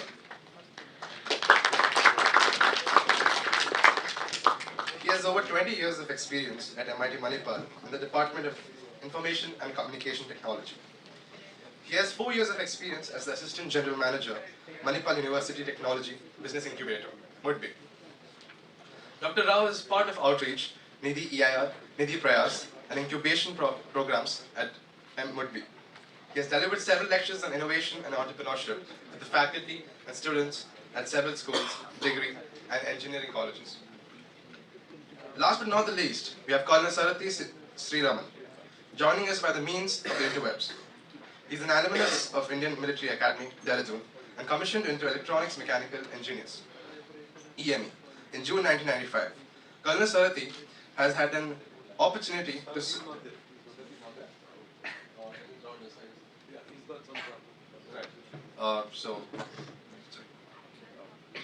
moving on.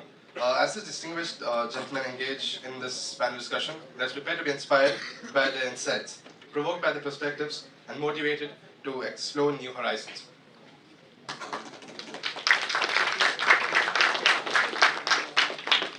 We now request Lieutenant General Anil Kapoor sir to moderate the panel.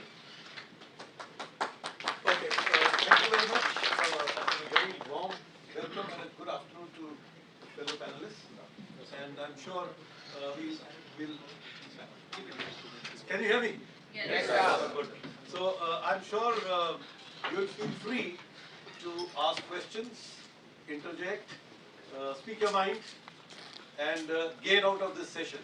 I think it's been a great afternoon today.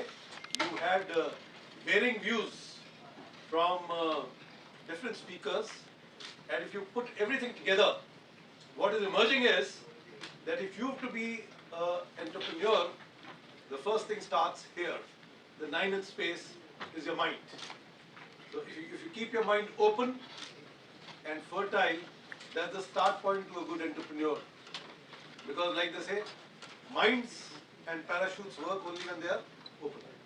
So I'm sure that these sessions that you heard today would have opened your mind to what entrepreneurship is and what entrepreneurship in effect is all about. The second is ideation. And ideation starts with unmet needs.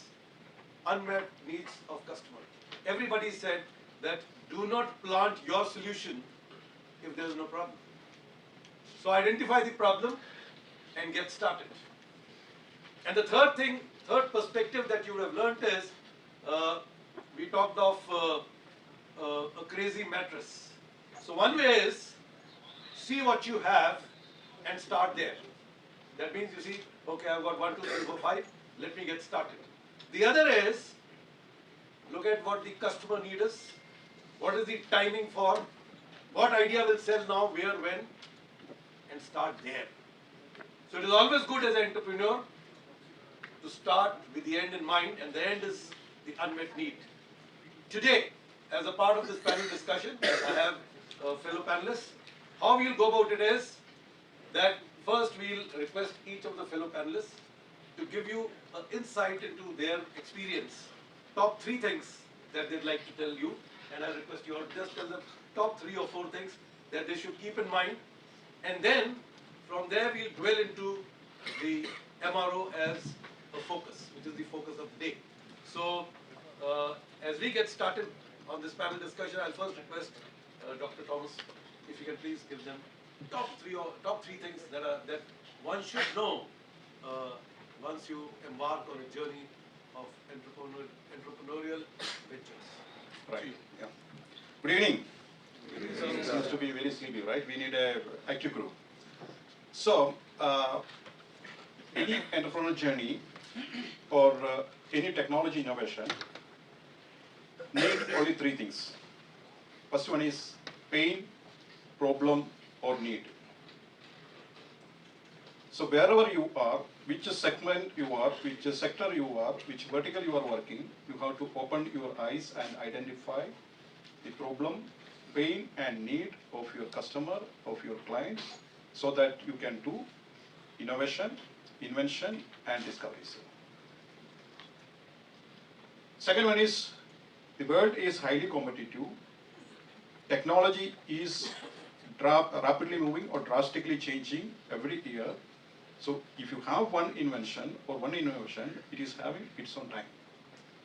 So do not sleep with the innovations. If you do not come up with that technology idea, you are going to lose that opportunity. The third one is, now a lot of opportunities are there. So we have our incubator, we have our innovation center, we have our seed money. While studying, you can test your innovative concept and come up with a product, process, or services.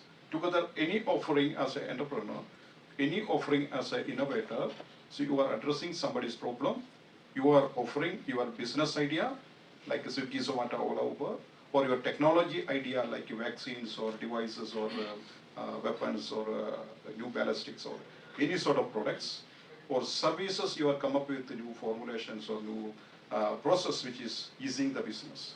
So only 3 components: the problem, technology or business idea, and offering. This is very simple equation. Everybody can learn and everybody can test while you are studying. So test and learn. That is my concept. Thank you. Now I request Professor Rao. Top 3 things that you'd like to see. So good afternoon to everybody. Okay. So one important observation, so during past few years experience among the people who are coming for incubation or entrepreneurship. So most of the people, they come with the solution. So that is the main drawback. They don't know what is the problem. So always they come with the solution, especially engineers. So they always start from the solution without knowing the problem. So they say that I have a great idea, I have this, I have that, I have a product. But they are not going to address anything. They don't know to whom they are solving this. So that's the main drawback. So always we suggest not to start from the solution. First you start from the problem. So you may be thinking that your idea is great. Most of the people love their ideas. We love our ideas. We think that whatever we think is great, nobody thought of earlier. See, don't think like that. Even if you survey most of the time, we feel that nobody tried this. It is also wrong. They might have tried, or they might have tried and failed. We don't know. So there is no great idea. So we should not concentrate on only idea. We have to try to solve a problem. We should give a simple solution to the problem. Address the pain point of the customers. Again, one more observation is, people unnecessarily include technology. Nowadays, you know the trend, AI, ML, all those things. For everything, we are adding AI, ML. Just to say that yours is a great idea and great solution. So keep in mind that technology is just an enabler. Only for the sake of telling that your solution is AI based or ML based, you should not add it. You are unnecessarily complicating it. Just see whether you require the technology or not. If you don't require, don't introduce those terms. Don't talk hi-fi thing there. Just provide a simple solution. When a solution is simple, cost also decreases. Unnecessarily you are adding some IoT concept, technology, just fancy things you are adding. Just to say that your product is great. So try to find simple solutions for complex problems. So that is the need of the hour. So only engineers can do that, right?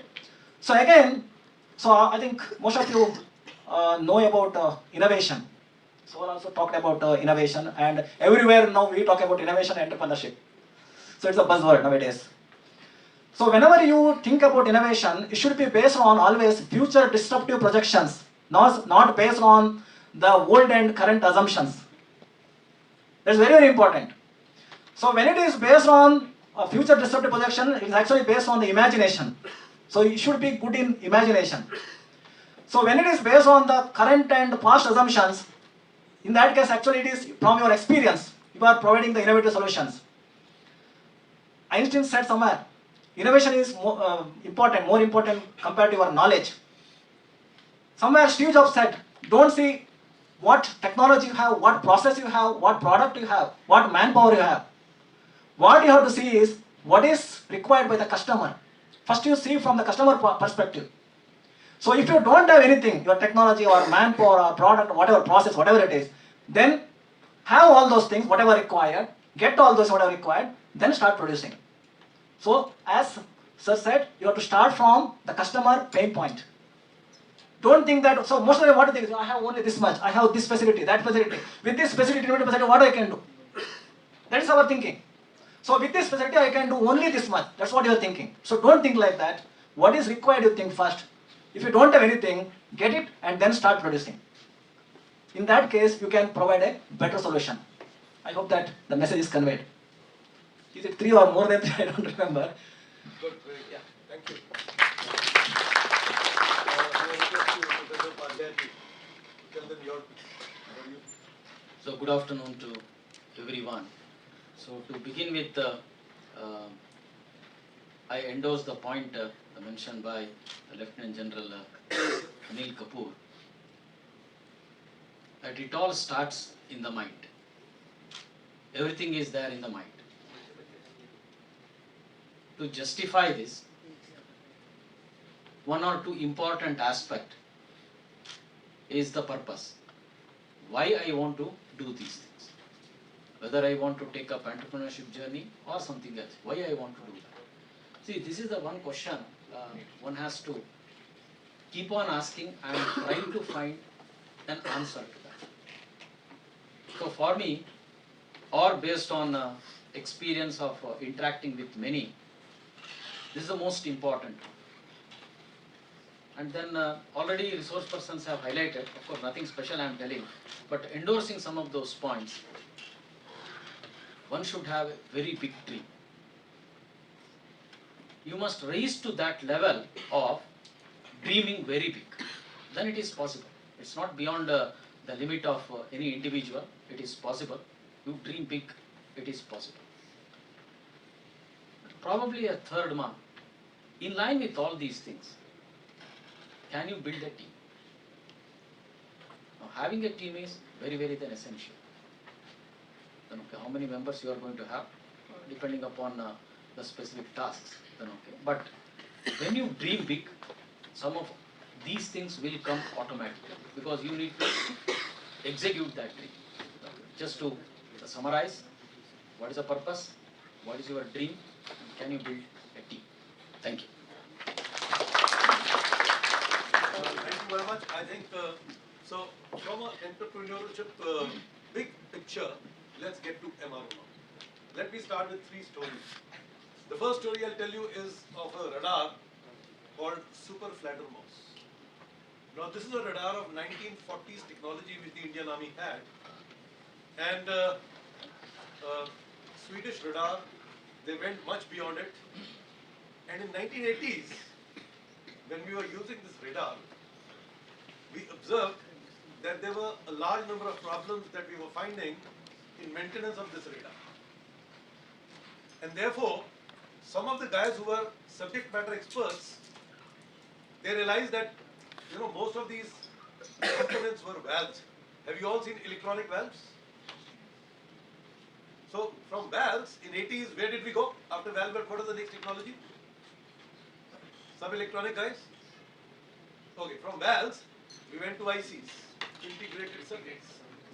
And therefore, quite a few engineers sat down for each of the major circuit. They looked at what is there in the input, what is there in the output, and treated the balance of the circuit as a black box and redesigned the whole thing. So what I'm trying to say, the first big challenge in the MRO is to work in a vacuum when the technology has moved on. You don't get those components, you don't get those PCBs, you don't get those assemblies. As to how do you tackle life cycle sustenance support. And one good way is to look at an input, to look at an output, and design a circuit around it. So that is the first story. Keep it in mind as we move along with questions. The second, there's a boat called Tampa boat. It's an American boat, it's a speedboat of America, which is used by their coast guards. Now we got these boats and we use them in some of our lakes in the high altitude area.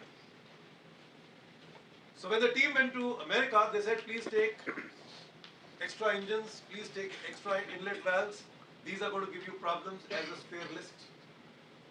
But when he got it from there and used it in our environment, which is the high altitude area, we found that neither did the engine fail, nor did the inlet valves fail. What started failing was the turbochargers. Because for turbocharging, the kind of environment that you need is not there in the high altitude area, so the failure rates were high. So the second message I want to convey to you is, remember also that when the operating environment changes, the failure pattern also changes. And therefore that's the second big thing I want you to keep. The third is about innovation. Now Israel is called the startup nation. Has anybody read a book called Startup Nation? Okay. I'll recommend that you all get this book and read it. Israel, the smallest country, size of Mangalore, Manipal and some little districts put together, is actually ruling the world, being a startup nation. They opened startups.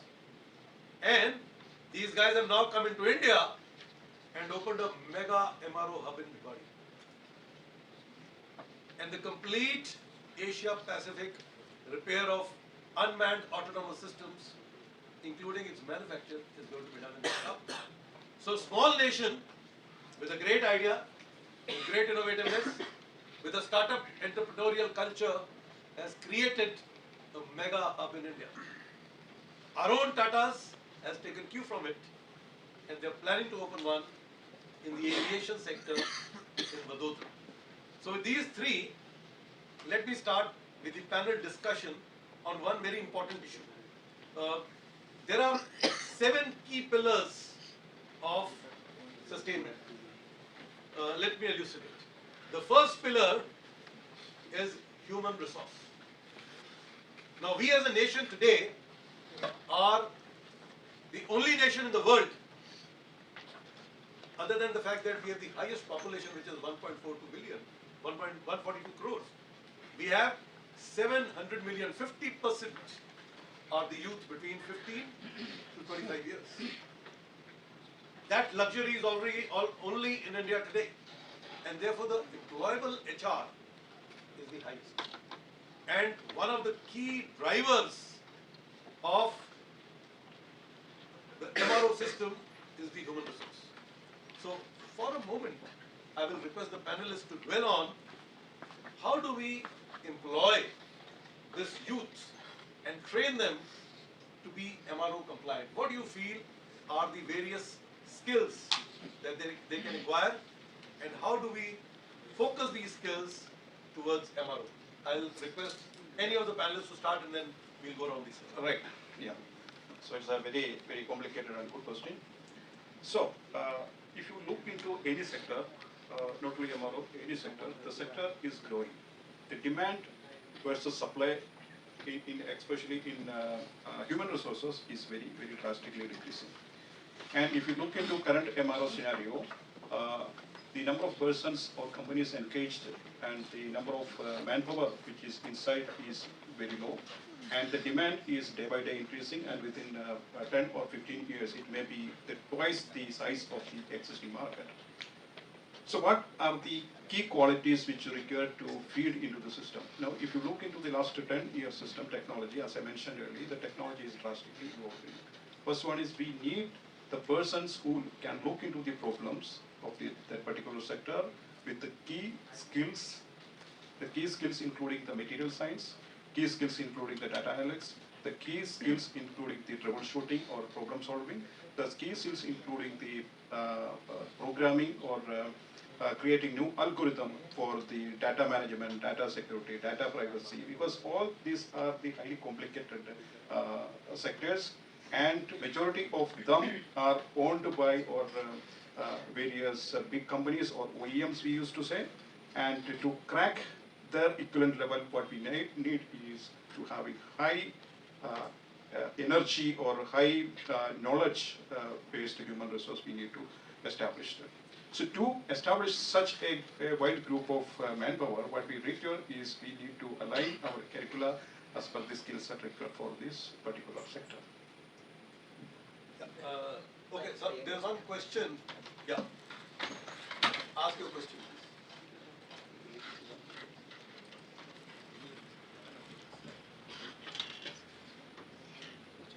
You can ask, we can. Good afternoon, ma'am. Actually, hello. Yeah. So basically, my question is.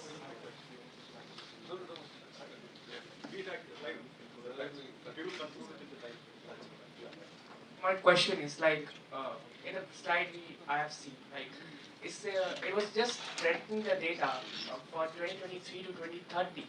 Like 3% in jobs market will be just facing a loss in clerical posts and then so on. Okay, so we can't predict the technology where it is going currently.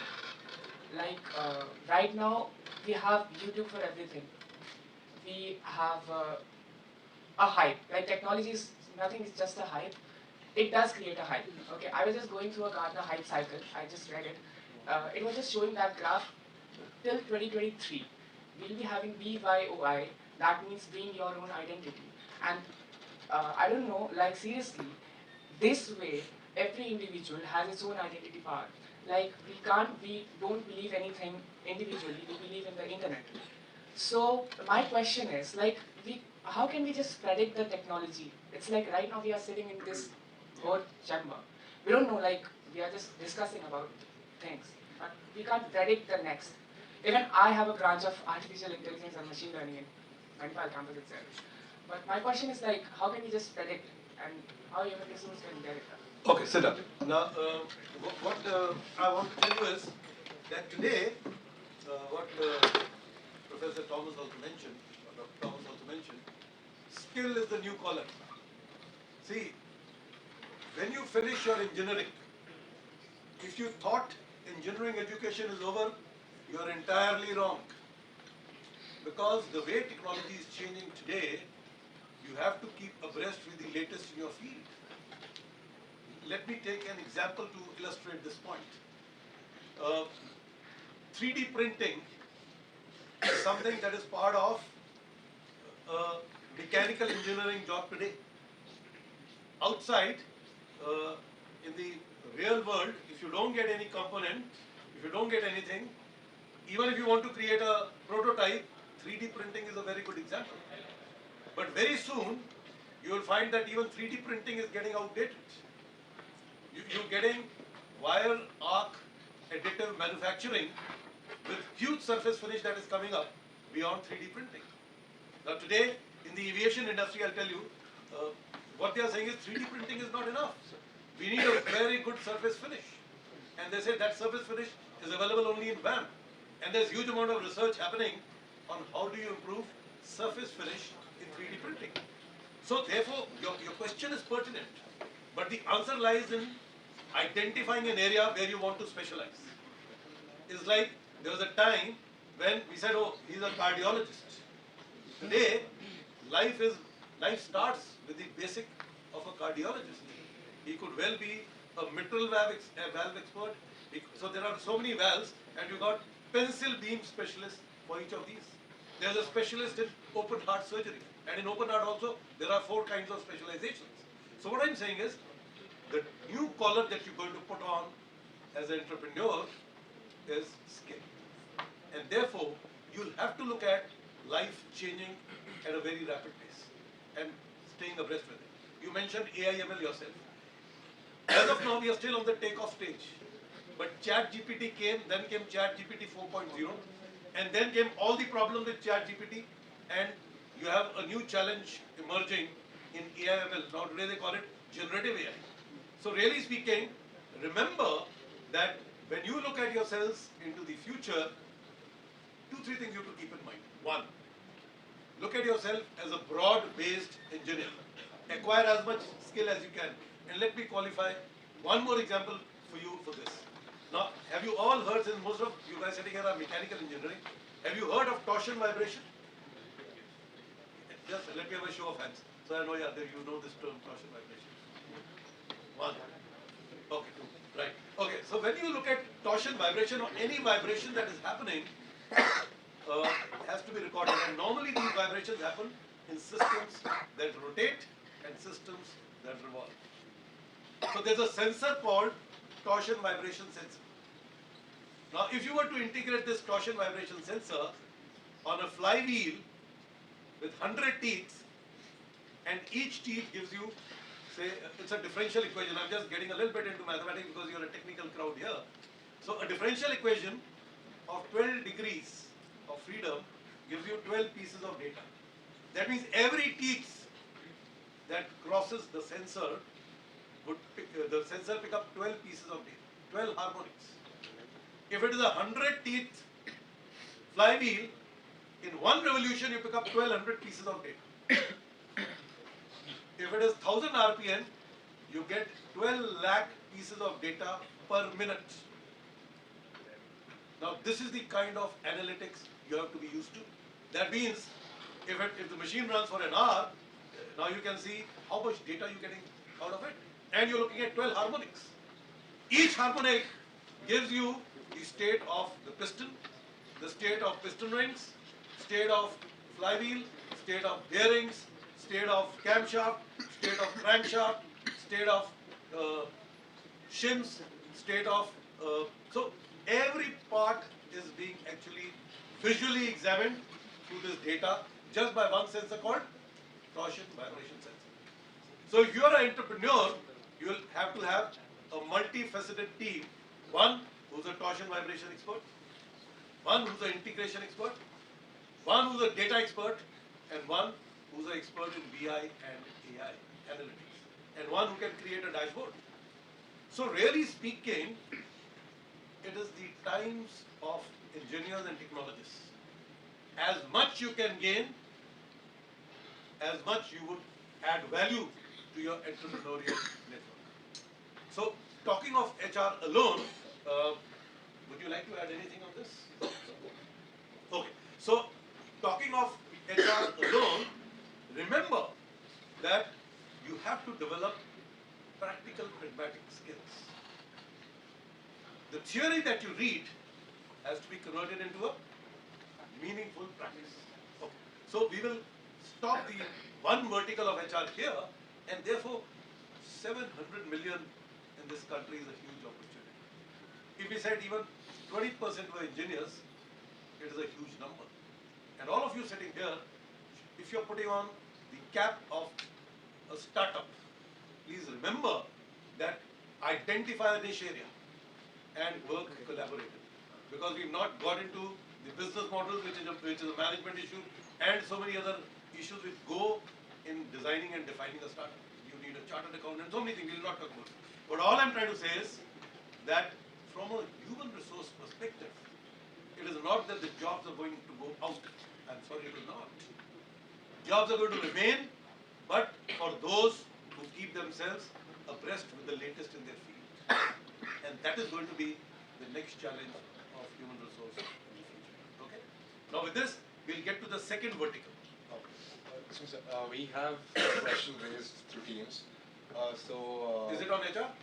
It's not on HR, yes. Okay, so we will go step by step, Right. and if anything gets unanswered in the chat box, we'll take it in. Sure. Okay. Now let's get to the. So I want to give you a feel of the MRO vertical. So you understood the importance of HR. So technology will tell you something, but interpretation and everything has to be guided by the human resource.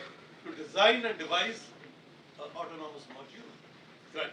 Now, the second pillar is called infrastructure. So, you need an infrastructure, whether you are doing MRO of an aircraft, a ship, a car, or any other product, a mobile phone, you need an infrastructure. So, I'll request one of the fellow panelists to throw some light on where does the future of infrastructure in our country lie from an entrepreneurial perspective.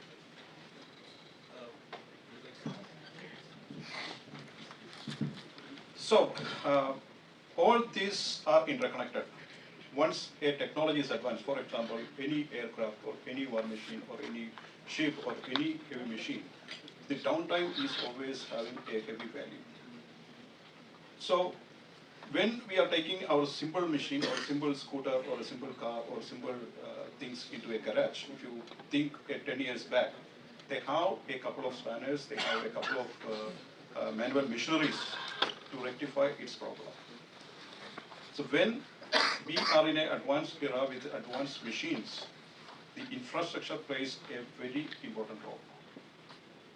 The infrastructure, for example, if you want to align a tire of aircraft, there are multiple parameters will be set inside the tire, is including many mechanical properties, physical properties, its motions, its action, its sensors, everything need to be calibrated within a fraction of time. How we can do that? That is through the automated mechanical system, which is very mobile, which can be moved to the site, where that automation can be checked, individual errors of the machines, and can come up with a rectified problem statement. XYZ components is faulty and you need to replace. That is where the emerging industry need to be looked into. There is always a limitation. For example, if a person checked XYZ component of a machine or a aircraft, there may be a human handling error. But when we are moving into advanced stage, because one error can be a very fatal, for example, in the case of an air accident, right? One simple error may be a fatal. So to avoid or de-risking all these issues, the infrastructure, especially into the mechanical devices, automated sensors, then robotics, then we should have the drone systems to circulate and see wherever or we should have the penetrating cameras where we should go into where the human eyes or the machines cannot look into. So if you look into a holistic way of infrastructure, the next generation of industry should have all sort of automated, which the data need to be integrated at multiple sites and need to become out of a single output. So that is where when we are thinking of a high-end facility should be ideally look like. So in line with that, so the latest technology like there is swarm or robots, crawling robots. So there's also a technological advancements can be used to peep into the engine. So inside the engine and all it can check. So there's also one of the infra required for this type of operations. Just adding to, and there are startups, I don't recall the specific name. In addition to this, logistics also play an important the role. So your base of operations may be at the Hyderabad, you have a problem at the Delhi or some other place. So how are you going to manage these infrastructures at the different the locations? How quickly you can move the logistics, the cost of logistics. That's also an equally important, which is also the part of the infra. Okay, so this vertical of infrastructure is very important. So as MRO future MRO startup aspirants, you have to realize that the amount of technology you can build into your system adds a lot of value to you. So as an example, it all starts with the access control system. Who can enter and who's not allowed to enter? And then once you enter the floor, how do you organize the shop floor? Now, let me give you an example since most of you are putting on specs like me. Earlier when you used to go to, for your eye, getting a specs done, you would first go to an eye specialist, sit in a room, you'll read some kind of alphabets, and then he'll give you some numbers and you go to the shop. Today, you've got these lens cart and other such value-added stores which have come, who not only make your specs, they also do a thorough eye checkup. And when you went there, he'll pick up your specs, he'll put it in a little gadget, and he'll say, oh my God, this is 1.7 plus 1.7, this is plus 1.5. And then he'll say, okay, sit down here. And you sit on the machine, and some alphabets will start appearing at different distances. So it'll appear as very big, suddenly it'll float close to you, and it'll become very small. And the alphabet will keep changing on the fly. So that's technology. And with that, in 30 seconds, he tells you what is your new parameter for your spectacles. And so in this vertical of infrastructure, what you have to look at? You have to look at access control technologies, some test equipment that you'll need to build in, specialized test equipment. Some may be readily available, some you may have to design and develop. And you'll have to look at tools, including specialized machine tools. So today, if you went to any of these state-of-the-art or kind of startup, Lenskart is also a startup, you find a lot of value-added services built into the infrastructure. Let me give you another example. I was recently in the US. They have opened a chain of stores which says, the title is, "You break, we fix." So that is the name of the store. So if you ever enter this store, you can take anything to them. You take a camera, he's got some optical instruments with which he'll check your camera and fix it for you. I carried my iPhone. My iPhone, it fell and there was a big crack on the screen and I could not read or see anything. And I first took it to the Apple store and they said, dump it, buy a new one. We don't recommend that you repair it. So I thought, let me take a chance, and I went to this "You break and we fix." I said, I actually broke it, please see if you can fix it. And I found they had a little a glow lamp. With the glow lamp, he opened the whole thing very, very systematically, and he replaced the whole thing, and he charged me some $100 for it. Now imagine, I would have had to dump this at near zero cost and buy another one for about $1,000, $1,100. So really speaking, when I went around his premises, he said, you get me a microwave oven, I've got the test equipment for microwave oven, I've got test equipment for optical things. So what he's done, he's gone by every kind of a specialization. And he's created those kind of test equipment of his own. So this You Break, We Fix is a team like you of MIT. MIT? Boston. Cambridge. And they've opened these stores. So what they've done is, they've identified what normally fails and then created automated test equipment and placed them. Now suppose you carry something which they're not able to fix. They record it, it goes to the technology hub of the startup where they work on it and come up with a specialized tool and a specialized test equipment to help you fix what is broken. So MRO industry of tomorrow is going to be following a similar model.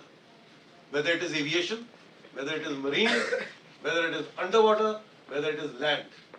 What you'll have to do is learn, unlearn, relearn, and carry on to create the next charisma.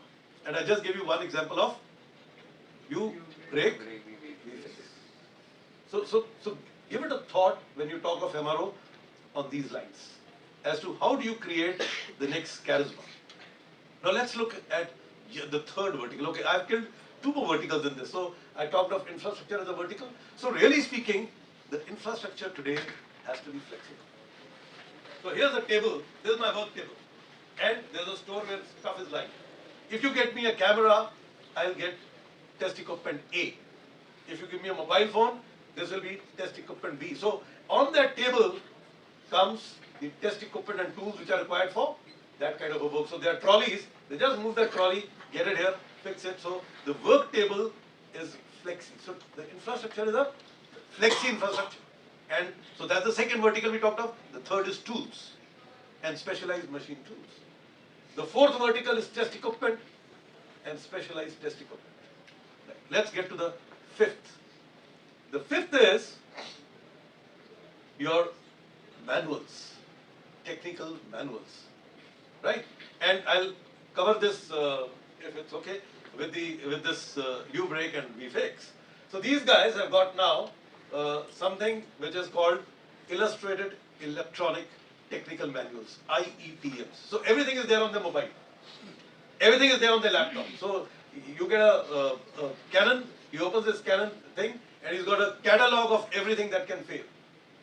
He's got a catalog of AR, VR, enabled learnings if he has to do any immediately with you. So when I got my iPhone, I showed him this. He actually opened his laptop. He went through it quickly, the AR, VR thing, and then he picked up his, and he started, and then in 5 minutes he was done, dusted, and he made his $100. So this is the fifth verdict. So think about this, because these will be a requirement. I mean, tomorrow you'll have somebody who's a green MRO expert. Green means he is still a learner till he becomes the black belt. We have all black belts. Everybody knows black belt. So till you become a Six Sigma and a black belt, you will need IETMs. And even when you become one, you'll have to create and modify IETMs to make them more progressive, more enabled, and more value add. So these are your kind of opportunities when you look at startups. So you could create HR certification programs. Certify guys. Now like these UFIX and this thing, that they have a certification method. It's like when you go to McDonald's today, McDonald's certifies guys who can cook. They certify guys who can serve. It is, so unless you are certified, you can't be standing in the McDonald's store. So that is one big opportunity in the first vertical. In the second vertical, we talked about infrastructure. Look at so many technology and value adds that you can bring. Look at new kind of tools that you could create depending on the areas of expertise. Look at test equipment. And look at technical manuals, electronic technical manuals, AR, VR, all that. And now add to this what we talked of, your data analytics. Sensors, IoTs, data analytics, and some key performance indicators. So this is the landscape, okay? Now let me get you to the next very important landscape. Sixth one is space. Now space is an area which is in fact one of the biggest problems, especially when technology changes. So if you had an iPhone 6 and you went to an iStore, you would say dump it. No space is available for this. So how do you handle the problem of space? So let's listen to the panelists who are also practitioners, and then we'll summarize. So, as we all are very luxury, right? So if you have money, we can buy new things, and we can dump that one. So recently, I came to know one of these LinkedIn profile, which one of the men who put his own dumps for 1 month, and it is a very big 300 kg something around his entire body. We think that that's a dump created by a single man. So when it comes to the advanced industries, the equipments or spares or its maintenance is one of the important factor. So as we are looking into a sustainable and recycling economy, that is where the modern MRO is looking into. For example, when we are replacing any heavy equipments on smaller plants, this is totally manufactured by OEMs and the manufacturer of that particular company itself. One is to get that into a replacement site or getting an alternative. For example, if you want to change something in Bangalore and the manufacturer is in New York, so getting that sort of things and storing that in advance, that is one of the biggest challenge all the MRO is having. So simple examples I'm saying, I'm having a Konica's color printer. The last day we come to know that one simple tip inside that Konica printer has been damaged, and it is not taking that into the heater component, so that all the inks are wet and it is coming out. So we just discussed what to do. So we asked for a quotation. That quotation come for the single spare of plastic film is costing, the entire things has to be replaced, and the cost is 24,000. So what we did is we have the 3D printers there. We did the scanner, take that one, a good pin, we scanned it, we made it, and we replaced that one. So this is very important in the sustenance or long-term journey and working in economy. You have to look into the recycling of the parts. For example, many of us are changing the panels for our laptops, panel for our electronic device. We used to dump that one. New panel comes. So machines or the manufacturers is having a policy, you cannot repair it. You want to replace it. So in the advanced manufacturing, every component is a resources, and there is a limitation of individual resources. So we realized when the Ukraine war has happened, right? So resources are always limited, and we have to use a sustainable, recyclable model for the spares.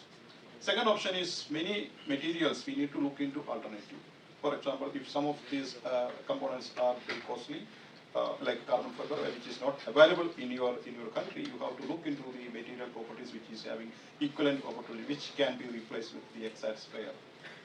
The third one is the manufacturing technology and mechanism, which is equivalent to all standards required to the aviation or any sort of regulatory agent. It should be equal to that one. So these all components we need to do by our own innovations and come up with a new technology or new product, process or services.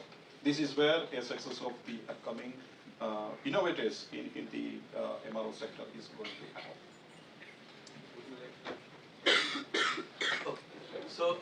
So therefore, to summarize this vertical, let's refer to the story I told you about the super flatter mouse data.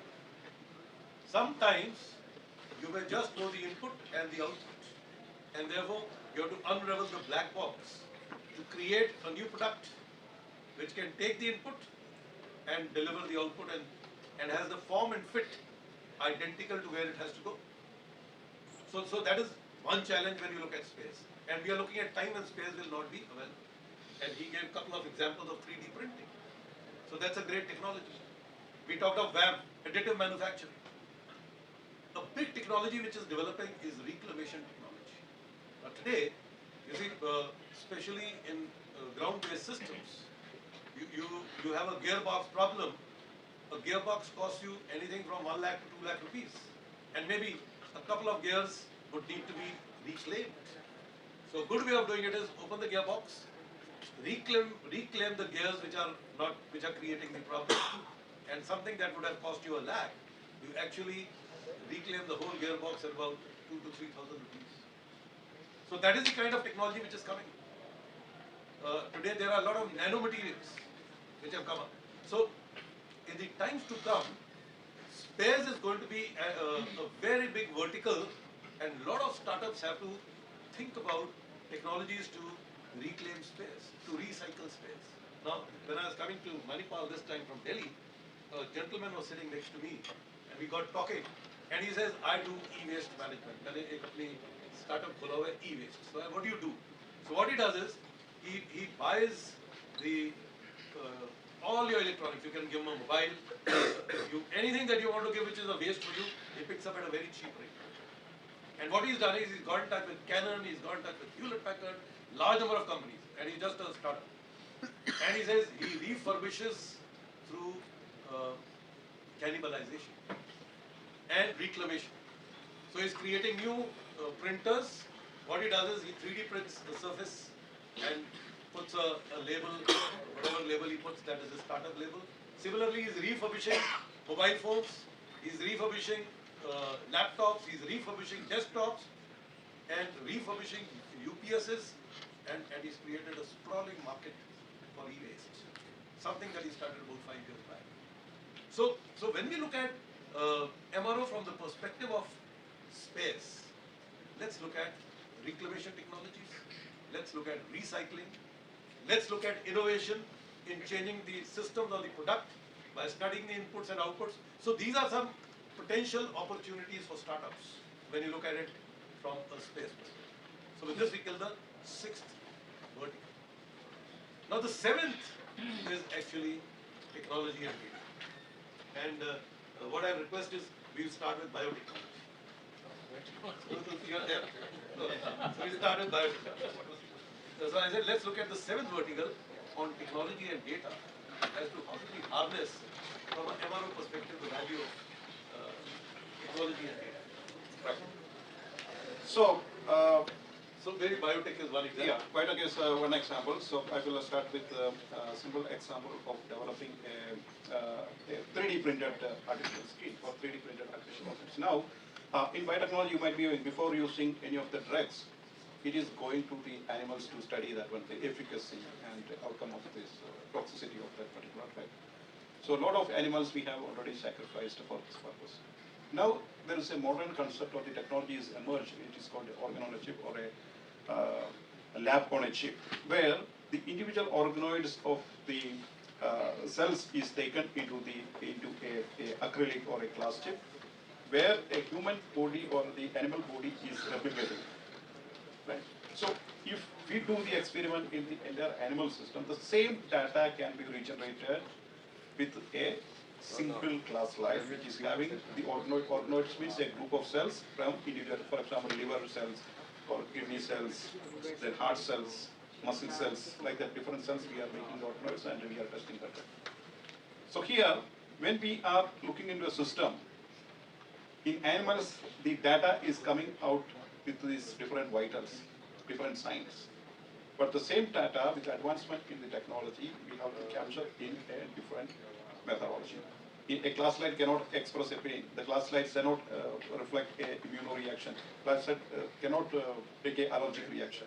So these all are created by the various technologies, which is going to detect various molecular interaction, drug-molecular interaction, drug-drug interactions, and this data is giving the exact output of what an animal is showing by certain diseases, certain conditions, certain swelling, or certain set of bleeding.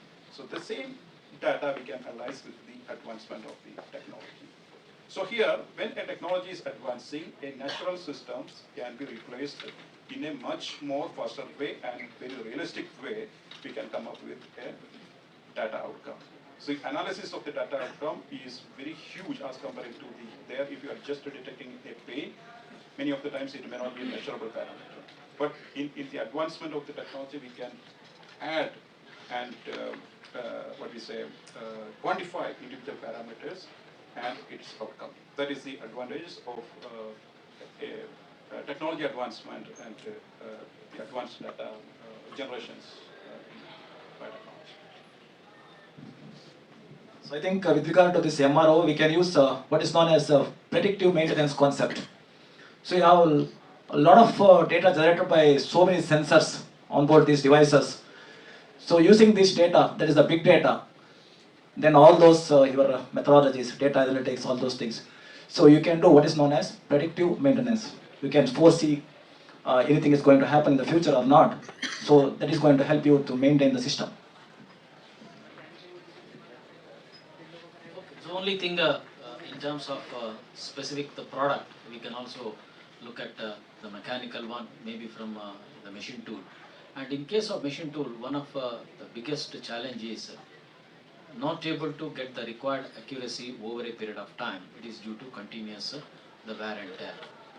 By having the sensors in the machine tools, it is possible to capture this data and time to time the repair works or the maintenance can be carried out. So this is one way of addressing this. Earlier days, what used to happen, once you buy these machine tools in the company, they used to run it for 15 years, 20 years, then okay. But today, lifespan of these things with the advancement in technology have come down, then okay, so over a period of time. Okay, to summarize this point, let me, first I start with biotech with the reason. In the army, there are two very serious medical examinations that you go through. One is when you become a colonel, because you have to go and command. And when you're a colonel, they put you through a very, very rigorous medical. So when I became a colonel, I was to become a colonel, they sent me for my medical, and the eye specialist, the ophthalmologist, detected some strain of glaucoma. He wrote and he said, you need to be examined in detail. So you please go to Delhi to the Army R&R Research and Referral Hospital, which is a mega facility. So I came to Army R&R. And over 15 days, they examined my eyes. Some days they would dilate my pupil in the morning, do some tests, send me back, come after 2 days because your pupil will take time to return to normal, and then do something. So 15 days it took, and then they said only acceptable strains of glaucoma C.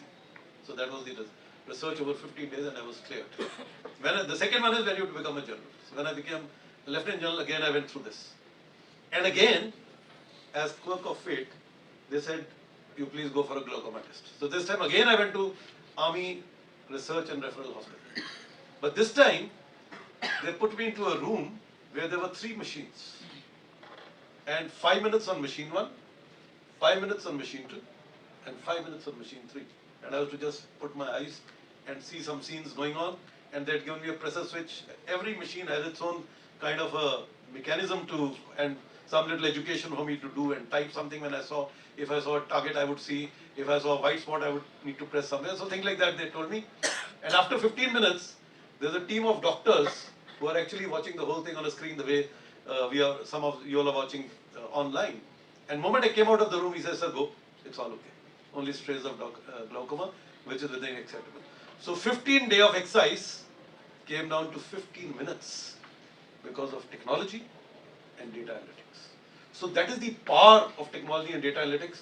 When I'm just giving you an example of biotech, and there are so many, and there are so many more waiting to be analyzed and brought into play. Now, like this seminar, the second story I want to tell you is there's an institution of directors and a lot of CEOs and CXOs of companies come to attend. And they're all talking of technology that we have a problem that most of our machines, when they break down in the industry, it takes us a lot of time to repair them. And therefore, it affects productivity, and productivity affects the return on investment. So eventually they are incurring losses because of unpredicted downtime. Something that I alluded to in my theme address, where the complete system is actually volatile, there's uncertainty, there's complexity, and there's ambiguity. I mean, when a vehicle is going on the road, like the director mentioned that if after maintenance, the engineer says there are just 2-3 screws which are left, I don't know where I have to put them, would you like to sit in such an aircraft? The answer obviously is no. So, really speaking, that is the problem. But during discussions, I told them, I gave you the example of torsion vibration sensor. I said, if you put a series of sensors and data analytics into your machinery, you'll actually collect so much of data and a nice dashboard which tells you every critical system, whether it is green, amber or red. Green means just don't bother, it's all good. Amber means, see, it's likely to fail, there are chances, see if you have the spares and necessary drivers or pillars of maintenance, which we have looked at, to fix it when it happens. And the moment it turns red, now you please plan your downtime. So it is a planned outage. You say, okay, tonight for 2 hours, we'll stop this machine, we'll carry out these repairs because we have the spares and everything, and your downtime, which would have otherwise been maybe 2 months, maybe 2 weeks, maybe 2 days, actually gets reduced to maybe 2 hours or 20 minutes. So really speaking, the biggest opportunity in MRO lies here. How to build technology and innovation in this field to bring down downtimes, to build up times, to get visibility. So these were some of the pillars that I thought you must know. Now today, there is not a single field which MRO does not touch, including biotechnology. So whether you look at defense, whether you look at renewable energies, whether you were to look at marine, whether you were to look at vaccines, whether you look at any kind of medical attention, today a lot of artificial limbs, bones, and so many other parts are being manufactured even within the body using very light but strong materials. Earlier in operations they would put a rod if you had a breakage of your femur or something. Today you've got very many different materials, much lighter, much robust. So really speaking, it's a field which is every time, everywhere relevant and required. So as engineers, I think you need to think about it, that the opportunity lies not only where you sit, that is India, it lies globally. And a study is a study. When they say 6 to 800 billion, it does not mean that is the cap. It may well go beyond, or it may well fall short. But the fact is, opportunity beckons. So, as a panel, we'd like to recommend to you that think about it. Think about the pillars, think as to where and how you can collaboratively work, and I'm sure in times to come, we'll have some of you at least whom we can feel proud of as being MRO enabled startups. But let me mention one, and I'll not talk about it, but I'll want you to Google it. It's called Go Mechanic. This started in Delhi. It's the first MRO startup. And they started for cars, just to tell you where should you give your car for servicing. Today, they are actually creating an online MRO mall, giving you all the possible solutions in the auto industry, and they are growing. They are growing into other products, they are going into other industries, they are growing into other fields, just on the power of what is lying in front of me and in your hands. Mobile phones and laptops. So sky is not the limit. Ideate and create. Would you like to say any last words? Any questions? So just remember 5 P's. First, people. Next one is product, process, price, and how do you promote. That's it. Great. So when Lieutenant General Anil Kapoor they mentioned about opportunities is really huge. We cannot then imagine. But only the one point, as a student or anybody, we need to develop interest towards that. It's a continuous learning. That's the only skill that is required. When you have that interest, you'll be able to crack that opportunity. So inside Manipal, you are having a lot of facilities for doing this innovation. So we have innovation center. There you can take up any of your technology concept, and we have the technology supporting facilitators there. If you want to take it up inside this business incubator, if you want to create a startup, just talk with Dr. Santosh or me, just to work in what is your idea or what is your problem you are addressing, just work in, we can facilitate you. We are having the facilities, we are having the resources, we are having the funding, we are having the premises to register your company, we are having the network of mentors, legal people, regulatory people, your customers, your clients, everybody is already aligned. So just to think of this possibility while studying, you have a good entrepreneurship policy, think of that one and come up with some sort of good technology and business ideas. Any questions? Which have not been answered before? Yes, sir. So, firstly, thank you to all the guests and speakers for sharing the meaningful insights and wisdom and embarking a new journey of mindset in the young, budding entrepreneurs of today's India.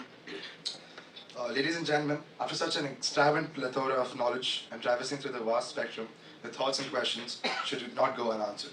Now it's time for an interactive session. I encourage you to all actively participate and engage us speakers in a stimulating Q&A session.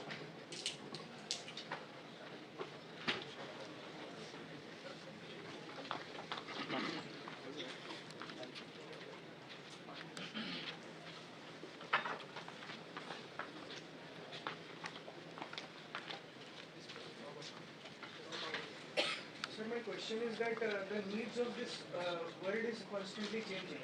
So how do we predict?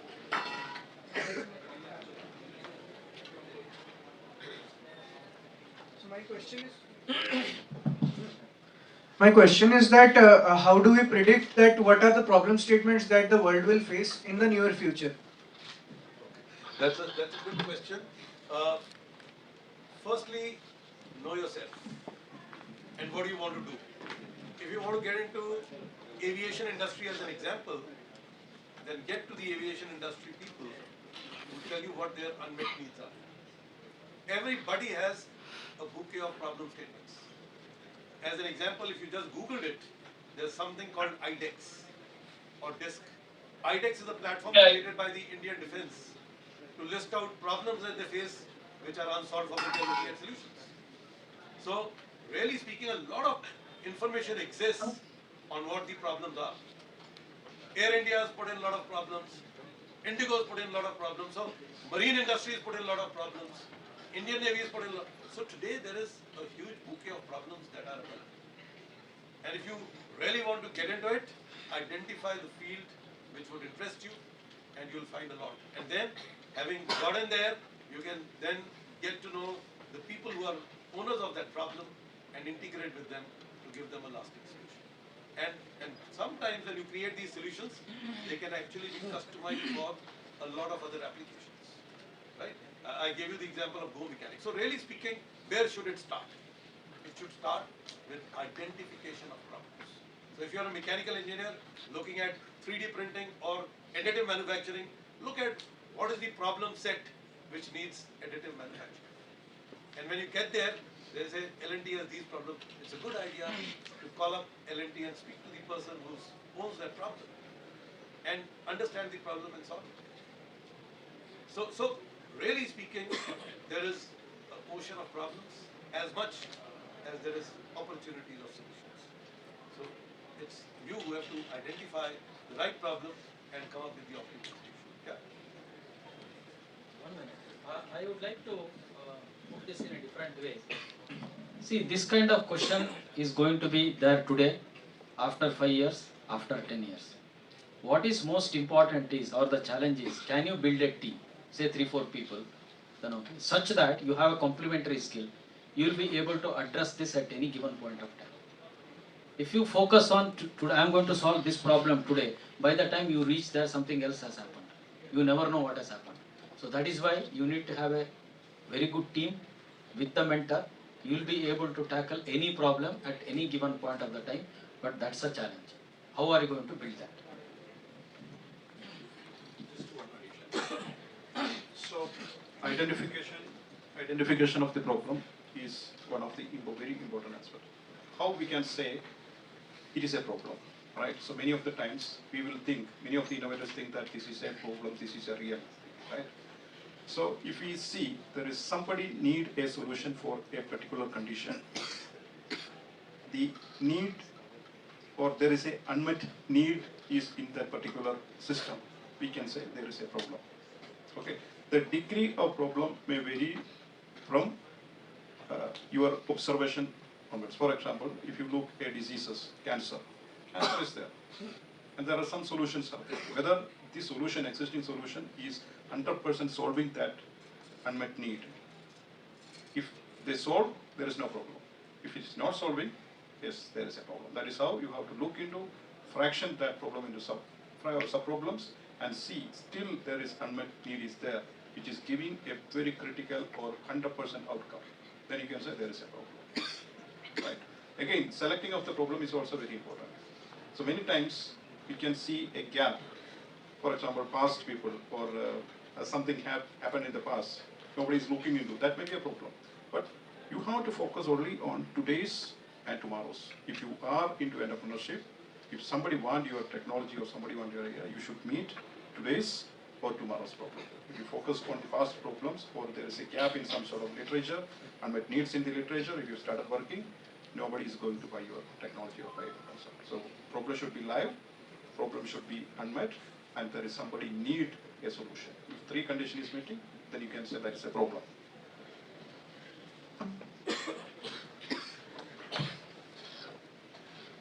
Any other questions?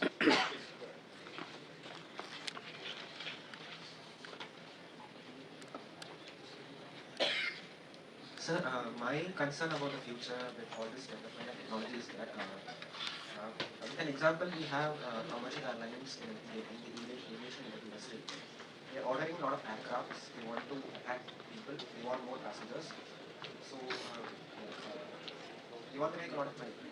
So now in the aviation industry in particular, in the future, in the next 10 to 15 years, we'll be seeing like regular bodies, PWDs. And when those come, these airlines want to buy them, and in the sense of attracting a lot of customers like passengers, and they will be counting the old aircrafts. So how does this innovation and technology and creating new things help in handling the waste management? Yeah. So as the industry grows, industry will be always growing, and there is already a lot of things are needed. So when we specifically look into the aerospace or this specific sector, as the industry grows, there is a need of new technology, new innovation is also increasing. So if you look into the industry trends, every industry having its limitation in coming up with the innovation. For example, if you look into the classic industry, so which are past top performing companies like Philips, GE, they are nowhere ahead in the innovation. The innovation comes with the new startups, new technology group, new people identify the new opportunities, and that is where always the opportunity lies, right? The industry will come, it will establish, and it will having its own business then they will move into a safe side. So again, we used to say the reverse innovation innovation is due to happen. If an industry is looking back again into the gaps in their products and they are doing innovation, they are going to survive. Otherwise, what is happening is the people are monitoring, people are observing the flops of a particular company, flop of a particular business model. They will look into that opportunities and come up with their own offerings. Ultimately, the client's needed is a affordable and a sustainable solution.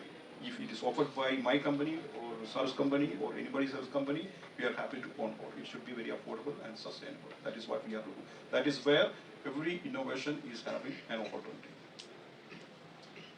You see, specifically talking of aviation, the way you said, there are a lot of regulatory mechanisms. And there are standards which have to be maintained for an aircraft.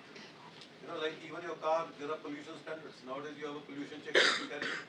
So if it is a new car, it's annual. If it is more than 10 years, it's 6 monthly. If it is more than some 12 years, it is every 3 months you have to do a pollution check. So the DGCA in India, and similarly there are a lot of IATA, the regulatory authority, they have laid down the standards of maintenance that will be followed.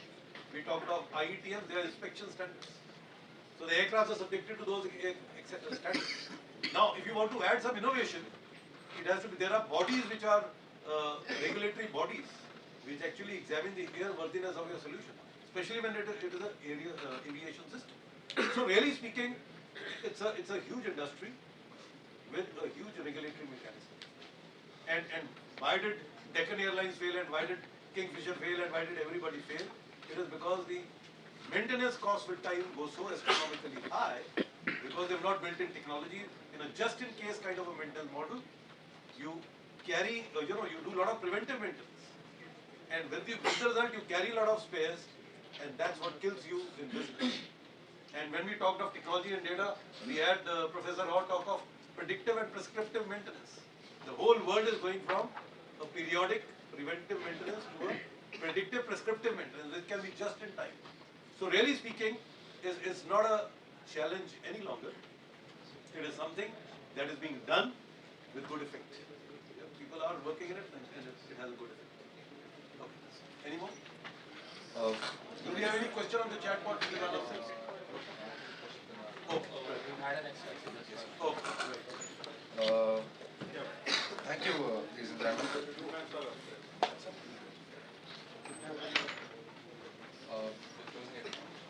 Okay, what we'll do is you can engage with us bilaterally, and we can answer. Now, just to conclude this panel, I must tell you 3 things. The first is, when you're opening or thinking of becoming an entrepreneur, remember, failure is guaranteed. Success may not be. So you have to learn the art of managing failure. You know, when a child learns how to crawl or how to walk, the mother first teaches, if you fall, this is what you must do.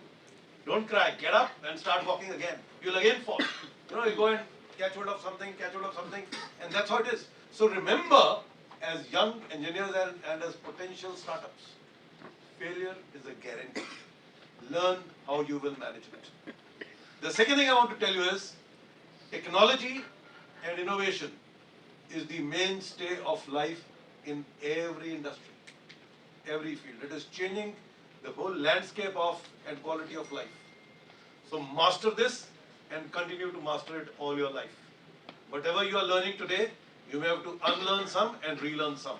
When quantum comes, digital will be out of the window. And quantum qubits will be the new normal. Nobody will talk of zeros and ones. We'll only be talking qubits and trapped ions and a new jargon, a new language, and a new technology is going to surface. And that's going to happen. And therefore, I am an engineer from the analog world. I transformed into digital. And we'll now transform into quantum. So therefore, be a fast learner. And the last is, third one is, everybody says think big. I always say, think big, act small. Fail fast, recover faster. That's going to be a mantra.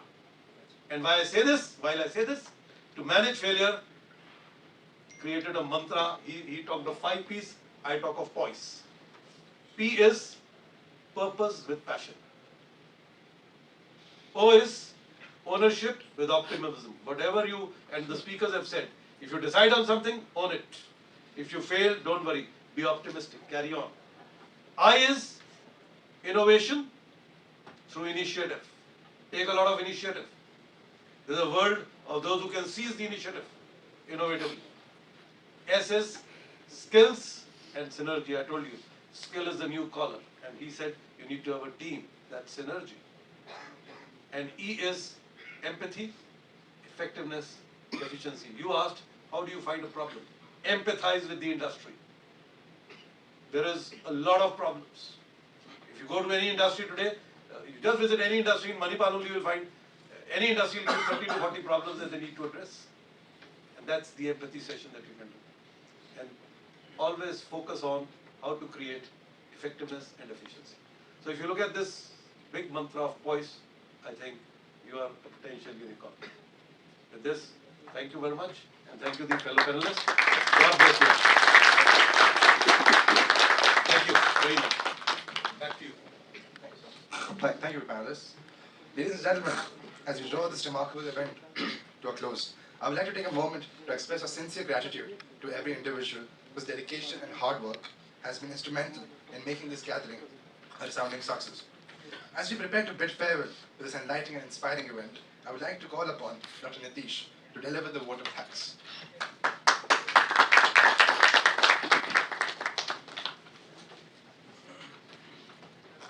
Ladies and gentlemen, I am pleased to present the vote of thanks on behalf of Asset Management Society and MIT Manipal. We are extremely grateful to Dr. Varadarajan Krishna, co-founder, 100 Open Startups, for agreeing to our request to be the chief guest and delivering the keynote address. Sir, you have enlightened us by sharing your experience on building open innovation communities worldwide. We are sure that the participants, who are mainly students, will benefit from your experience. I thank our Director Commander Dr. Anil Rana for gracing the occasion as the guest of honor. We are indeed happy to have you here to kick the MRO series of webinar that will most likely go over to other institutions across India. So thank you for your support in organizing this event and your motivational address. Dr. Raghuveer Pai, Professor, Department of Mechanical and Industrial Engineering, MIT Manipal, and President of AMSI, was instrumental in organizing this event. He continues to inspire us to take this initiative forward for the benefit of the community at large. Lieutenant General Anil Kapoor, Vice President and Chair of National Advisory Committee, AMSI, was the prime mover in organizing this webinar. He had proposed the idea and also connected us with the various speakers in this event. He also volunteered to be the moderator for the excellent panel discussion. He has always supported all the activities of AMSI. Thank you, sir. Mr. Amit Kapoor, ex-founder and director of Everest Group and Vice President AMSI, has supported the event right from the beginning. When the idea was floated, he has shared with us this morning a very important aspect of how a startup can transform itself into a full-fledged company.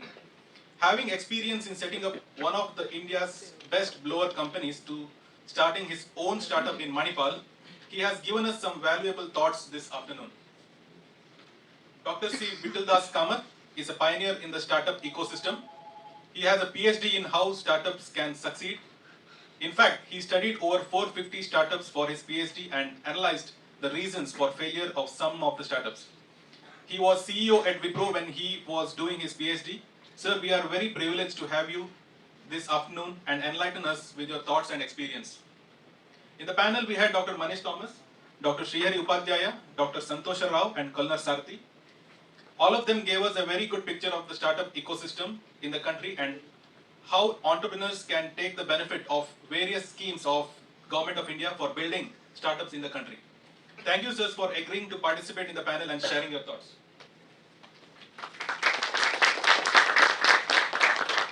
I thank all the HOIs of institutions around the country, HODs of various institutions in the country, HODs of MIT for encouraging the students of their institutions and departments to participate in the webinar. Thanks to all participants, both offline and online. Without their presence, the event would not have been possible. Thanks to all AMSI members who supported the event and took active interest in organizing. All MIT faculty and staff who have been actively involved in organizing and supporting the event. Thank you one and all.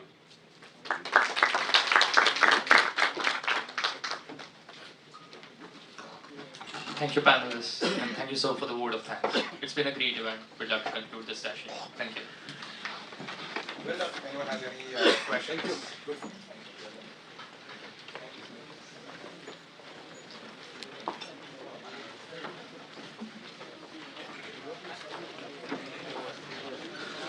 Guys, wait a second. We have an announcement. I want to thank all the ECEL, both Nikhil and Arnav.